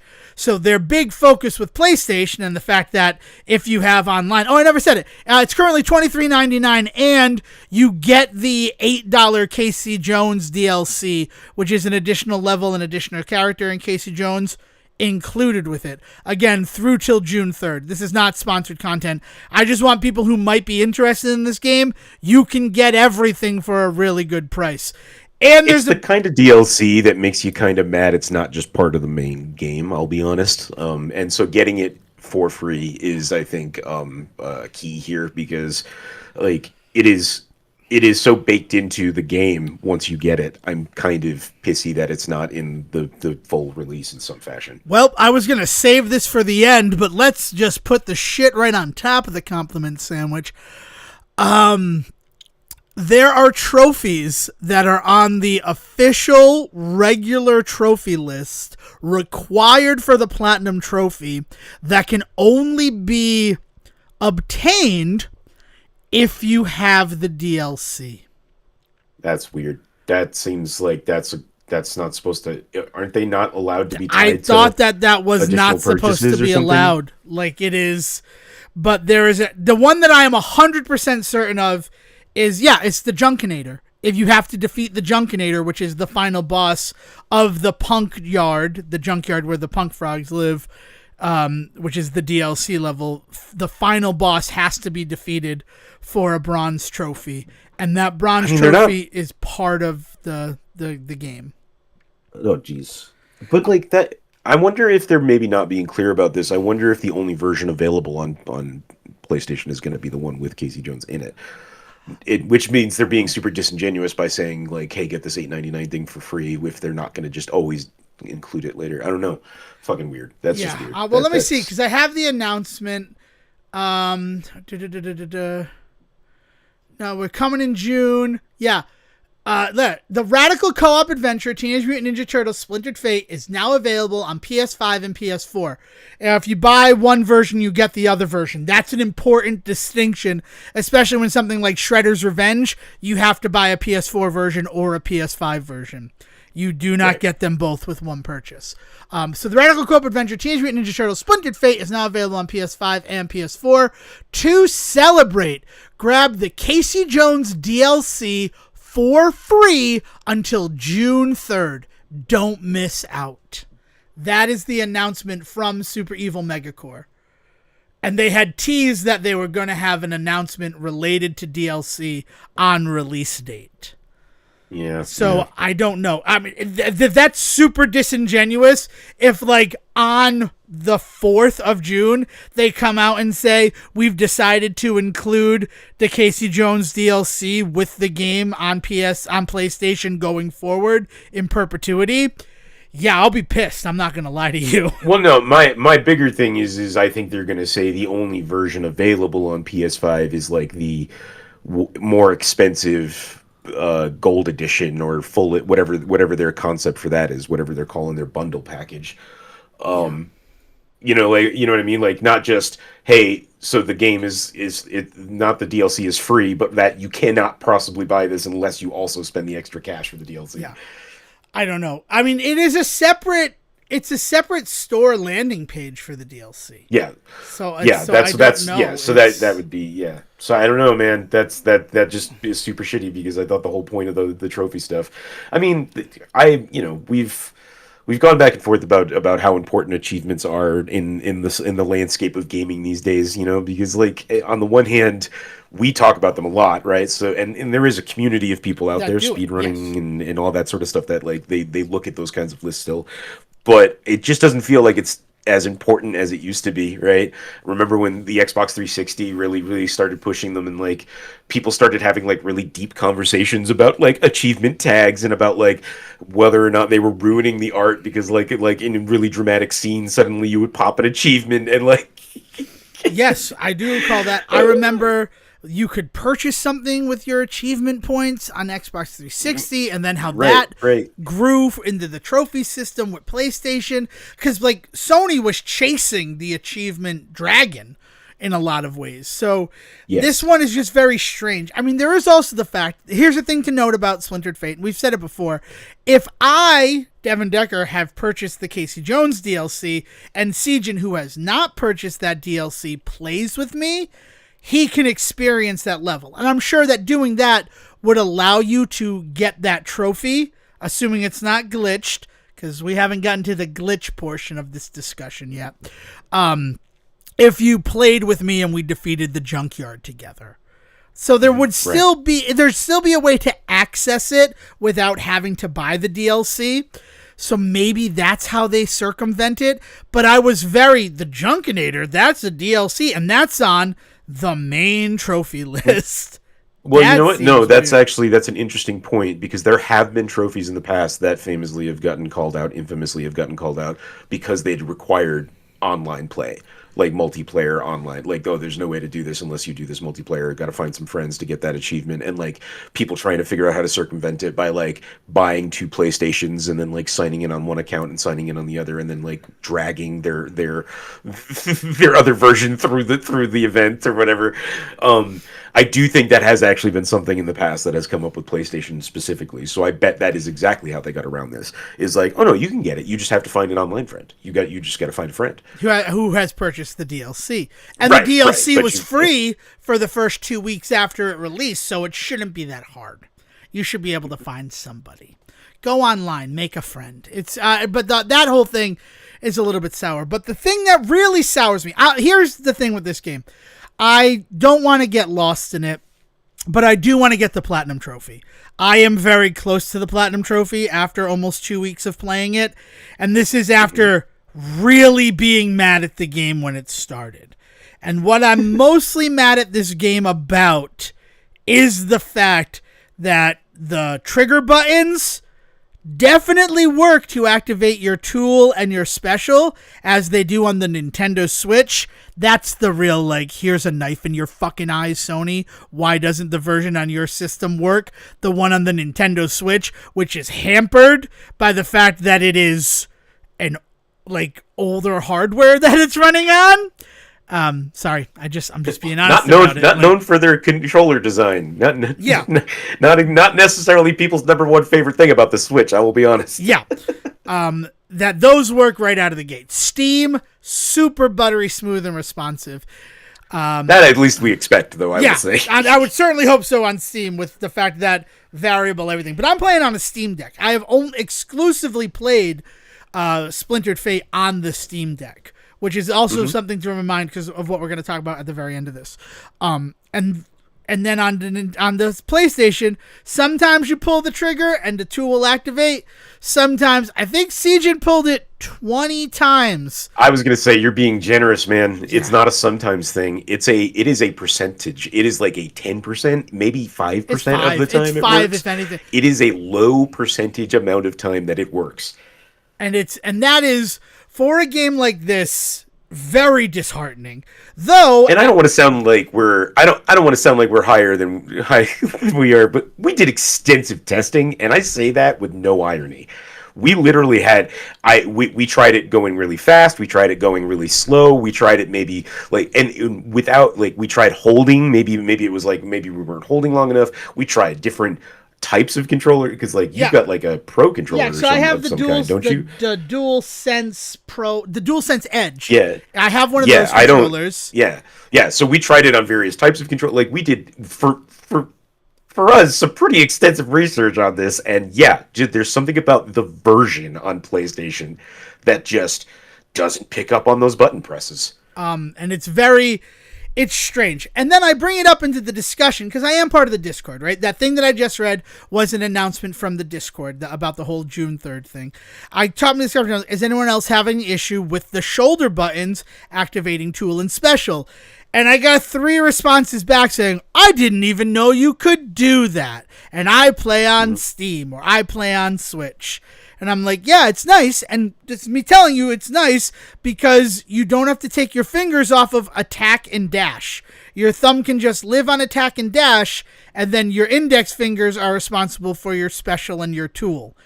Right? Because otherwise you just kind of fat finger in the middle of the 4 control buttons and just kind of go. If you're just using those face buttons, I'm not saying you're playing it wrong, but the tendency towards button mashing becomes greater in that regard. Let's put it that way. Yeah. It's you actually feel like you're in control if you're using the shoulder buttons to activate your tool and that, because you're not having to move away from your main attack. And the nice thing about this game, and probably because it was an Apple Arcade game, that's the other thing. This game has existed since 2022. For Apple Arcade. So we're releasing in 2025 with not unresponsive controls is what I want to call it, but it's something worse than that, right? We ignore those controls. Why would we listen to those? What those have to say?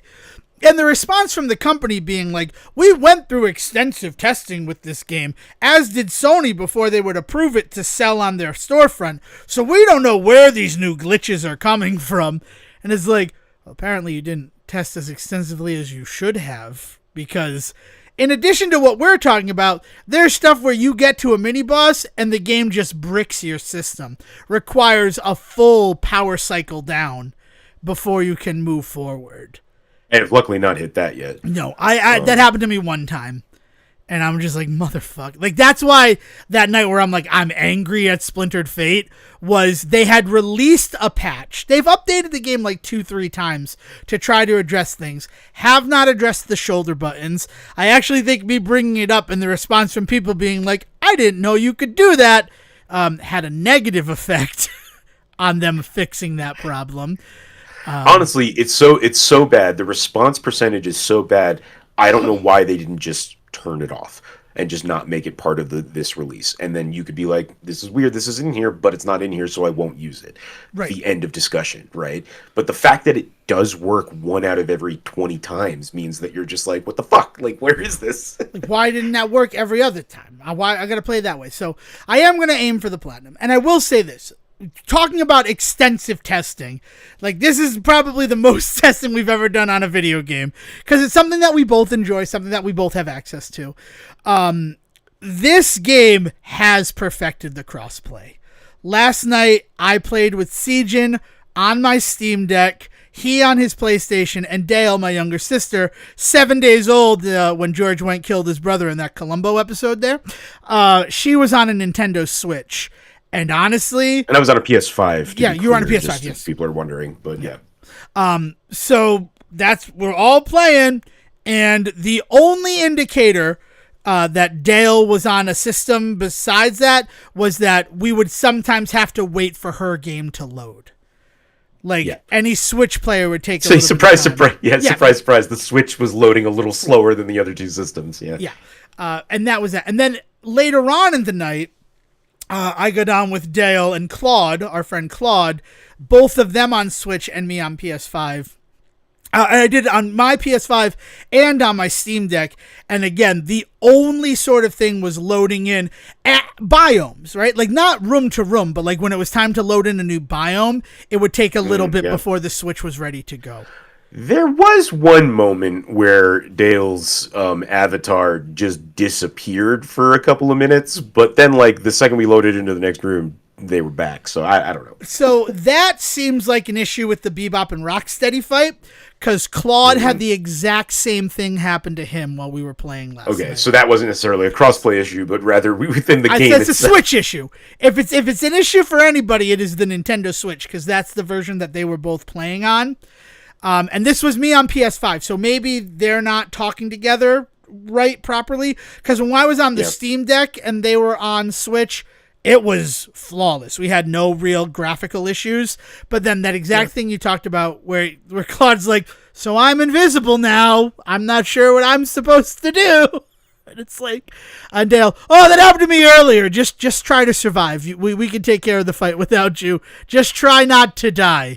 Well, that'd be easy if I could see my character. If you could see yourself. Yeah. So those are the things. So the crossplay is really good. Hopefully, with some time, this version becomes a very good version. But I am standing by the fact that the Steam version is the currently best version of this game that is out there. In terms of just smooth. And again, I'm playing it on a Steam Deck. I've never even tried it on one of my computers that has an impressive graphics card or similar. So I don't know there, but it's optimized for the Steam Deck. It plays really nice on the Steam Deck. To the fact, I don't know. So, but that's it. So I'm going to try to platinum it on PlayStation, and until then, you might get a little bit of Devon Decker talking about Splintered Fate. Also, if you're somebody listening, you got a PlayStation, you want to play it, reach out to me. I'll do it, right? It's a good game. I really enjoy the game. And I'm starting to get real good. I got to Shredder 3 times as Leonardo this morning, and I'm not a big fan of Leonardo. And I was playing on the harder modes. I was sad to die to Shredder twice, despite having all the good weapons and upgrades. But hey, that's life, baby. Which brings us... we seemed pretty unfucking beatable when we were all playing, and I wasn't even that. I haven't unlocked much on the PS5 version yet, so no. As I unlock more, I'm only gonna become more invincible, and we were. Yeah, and that was me being on Steam, and I've put the most amount of time into the Steam, so I have a lot of the upgrades unlocked. But even then, the three of us were just mowing through guys. The really hardest part was the Shredder fight.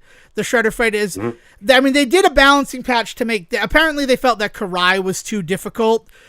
Her place in the game did not reflect her being the second boss, so they've nerfed her a lot. I don't notice that because I had learned the ways around Karai, so I don't even understand what they could have nerfed. So I think the big thing is that I feel like I don't take as much damage. There's a lot more moments where she doesn't do a full around attack, but she does a forward attack. An angled one, you know what I'm talking about? Yeah, gotcha, yeah. So her her throwing knife attack that she does. And the only, but interestingly, one thing that I think that they've really upped that I didn't remember there being much of in the early days of this is her little lava pit attack that she does. So they actually did kind of interestingly put some more environmental stuff in it, and I think that's a good way to balance it. You can still get hurt, but it's a little bit easier for you to kind of navigate that, right? Visually, you see this thing happen, and you're just don't step on that. So there's some interesting ways in which that fight has changed. As somebody that does notice that kind of stuff. Well, I will say about the lava pit, they move more deliberately now. Before, it kind of felt like it tracked your character a little bit. Almost, yeah, right. Was the RNG fucking you, or was it actually was it? Yeah, so it kind of felt like if you have to hold on to your dashes and just outpace it until the fire stops. Now it seems like it picks 3 points that it's going to release, and then you just got to make sure you're not in those points when it happens, and then it stays there for a little bit of time, and dash over it or just avoid them until you have the time to attack. We also could be completely full of it on this, by the way. Right. We are just talking as people that have played this game, and Devon has played it a bunch, but also somebody could be like, that was always that way, and I would believe that too. So who knows? I don't know. It's just the way it felt. But in Shredder, because they have nerfed Karai a little bit, they've buffed him a little bit. So that fight is a little bit harder. But I also, the first time I took him down as Raphael, I had like 30 health left, and I was just able to stay alive and get my hits in when I could. So it does seem fair. I really like playing with Raph because I feel like it's easier to kind of like hold your health. Like you're like, because remember you even called it out at one point when I was playing as him, when like we got to the end of a thing and I had one little like tick of health left, and you were just like, oh, keeping that going. I was like, I don't know what I did, but I did it. It's just because his critical hits do so much damage if properly like upgraded, and his special with his confidence boost, if you take no damage early on in the game, his special gets stronger. So there's a lot of like real good synergy. It's a good game. I really do like the game. I wish I were here saying it's finally on PlayStation. Go get it, because it is now the definitive version of this game. It won't be for me until they fix the shoulder the shoulder, what are they, triggers, the shoulder trigger issue that is happening there. But that's it. Like, that's the only issue that I have with the game now. I think that compared to the Steam list, the trophies are a lot more manageable, and that's partially because Steam doesn't require, like, PlayStation, you can have up to 50 trophies. That's how PlayStation works. Steam, you can have as many as you fucking want. So, and there has to be a working point percentage or something with PlayStation. There's like something on the back end that is very specific. Like they have to be. Essentially, it's to guarantee that some of these trophies are actually fucking achievable, because it's real easy to say, like, hey, all of these trophies are locked behind badass bosses, and it's just like, no, it doesn't work that way. Like, we want people to get that adrenaline rush, so PlayStation has some math that they require you do. Yeah. And I'll talk about it. The Steam version, beating the Gauntlet Challenge version of every single mini-boss, has an achievement tied to it. So, like, have fun with that. Double Mousers Gauntlet Challenge. There's it's also, not that there can't be impossible ones with PlayStation, but if there's like a super hard one, there's usually generally then a couple to balance it out that are a little bit that make it easier. So if you end up not having one, the one that I'm happy they got rid of on the PlayStation version, I will celebrate this. Let one of your ally Mousers kill you is just the craziest achievement on Steam. The only things I'm missing on Steam are Perfect Run, which is to go through the game with activating all portals and all gauntlet challenges, and all portals with the War Staff, which I have done on Steam, but it was broken. Because they added new portals with the Casey Jones DLC, those new portals did not count towards that. So RNG-wise, you had to get the original 14 portals while equipping the War Staff, which is essentially hard mode. And if one of them didn't show up, you got one of the new portals, you were just fucked. And they fixed that now. If you beat the game with 14 portals, you get the award. Cool. Yeah. So that's something that happens.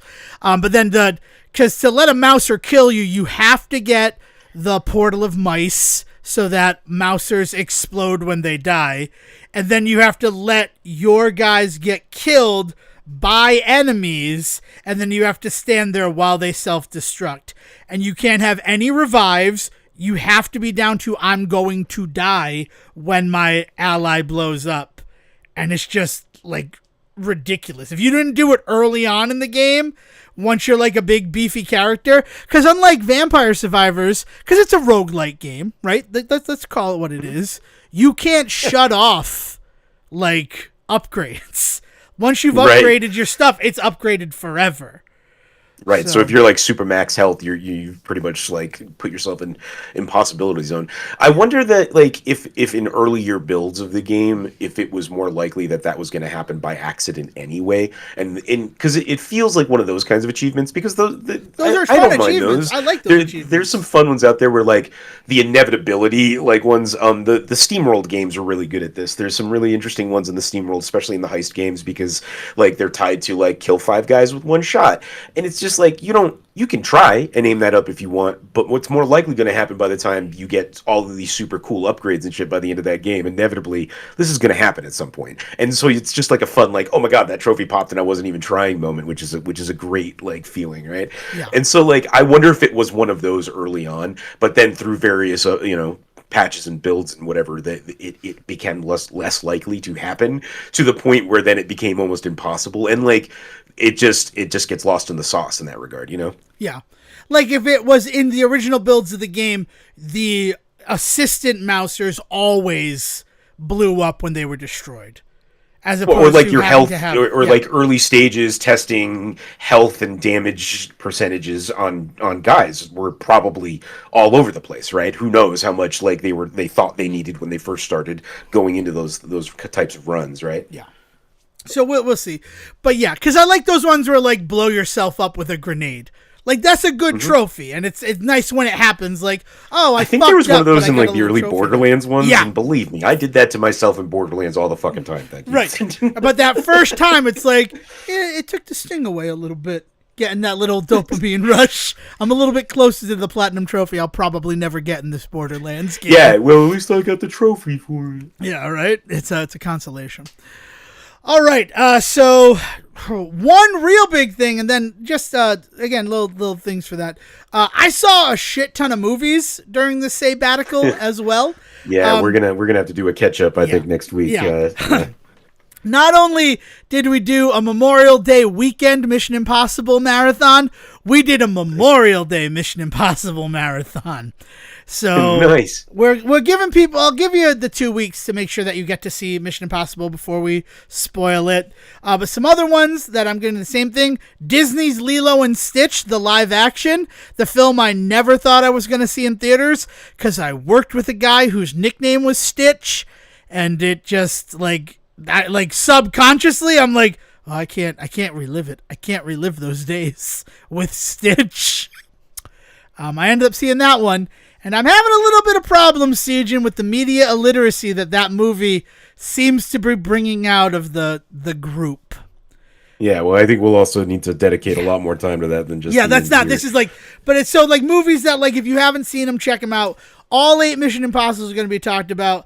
I saw Friendship, the Tim Robbins, Paul Rudd movie.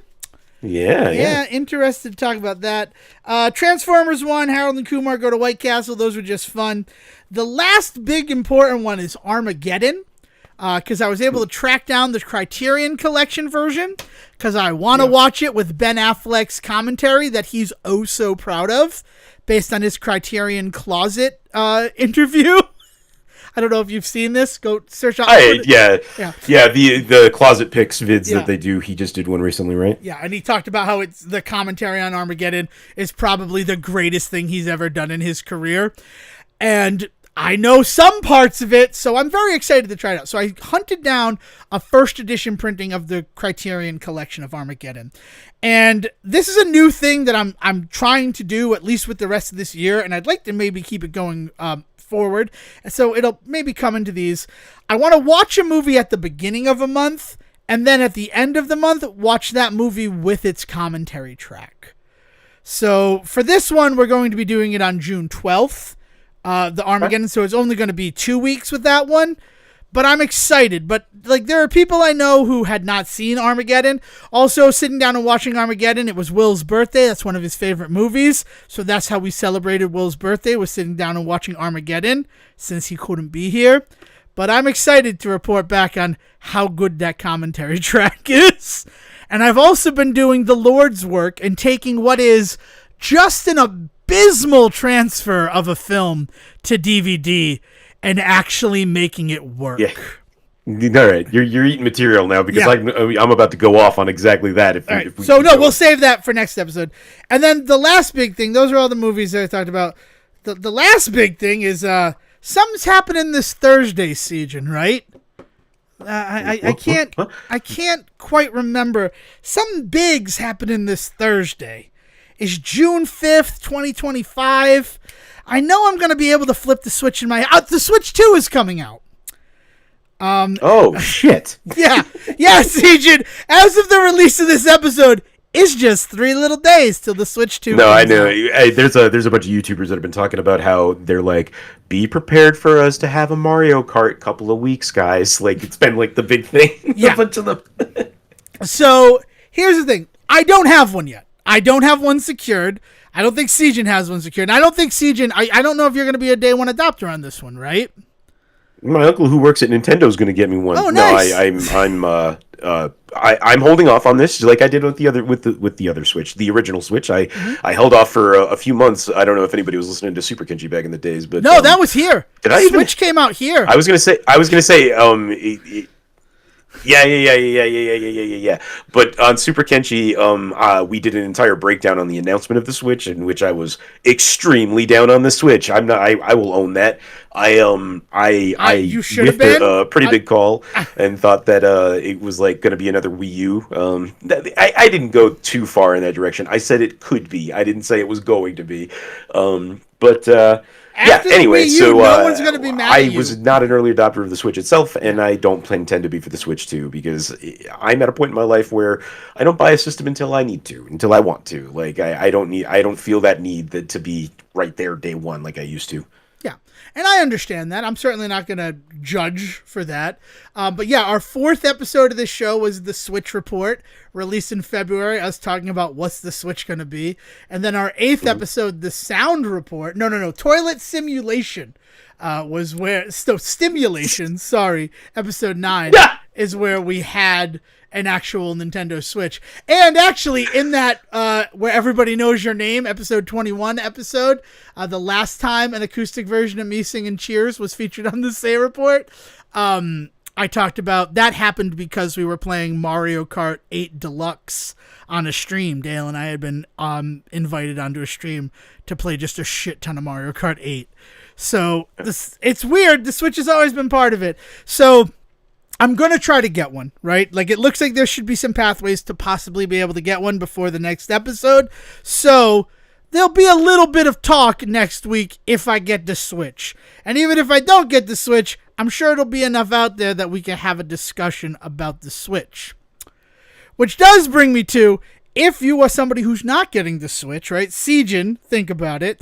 And there's something you want tested on the Switch, contact me in the next week. And if I get the Switch, I will put a Switch regular game through its paces on the Switch 2. Okay, I'm willing to do that for you. So just reach out. It doesn't, which is good because there's nothing else to talk about, right? I think it's time to send this one home. We've honored George. I got one thing that I want to do, just so that we are not called out or hypocritical in any way. We did include something in the Brendan Fraser at the end of the Brendan Fraser episode last week that we are also going to probably talk about at some point in the future, because it was our first taste of AI here on the Say Report and using it to create content. In our defense on that, you or I did not do that. Will wrote those lyrics and put it into AI. Yeah, that was all Quizmaster. No. I'm not going to just throw Will under the bus. We also made the decision to still include it. So we are there. We are part of that decision. Yes. And that's what exactly I was going to say is, I don't know how we feel about it yet. We don't know how we feel about it yet. So but I wanted to make sure that we were extremely clear about that, because it is the number one thing that I personally have always said whenever we've talked about the concept of AI content, is that you need to, as long as it is clear to the audience that it is created in this fashion, I find it very hard to say you can't use it. And so here we are, being extremely clear. Just wanted to make that out there. Yeah. And also, we'll make sure to start off next week's episode with that clearness as well, not just burying it at like the 2 hour, 5 minute mark of the episode afterwards, in case you didn't get this far. So I have put a note up in the studio to remind us that next week's episode starts with an admission of the Fraserist time of the year as an AI creation. We'll talk about it sooner than I thought. Yeah, hell yeah, man. It'll be something. All right, excellent. So that's a bunch of teasers for next week's episode, because this one, which would have usually been our Here's Everything That Happened in May that wasn't Brendan Fraser related, kind of got a little sidetracked by the passing of George Wendt. So thank you for indulging us as we honored this man who meant so much to us, and listening to us talk about Splintered Fate for at least the third time, if not the 17th. And lots of fun things to look forward to next week.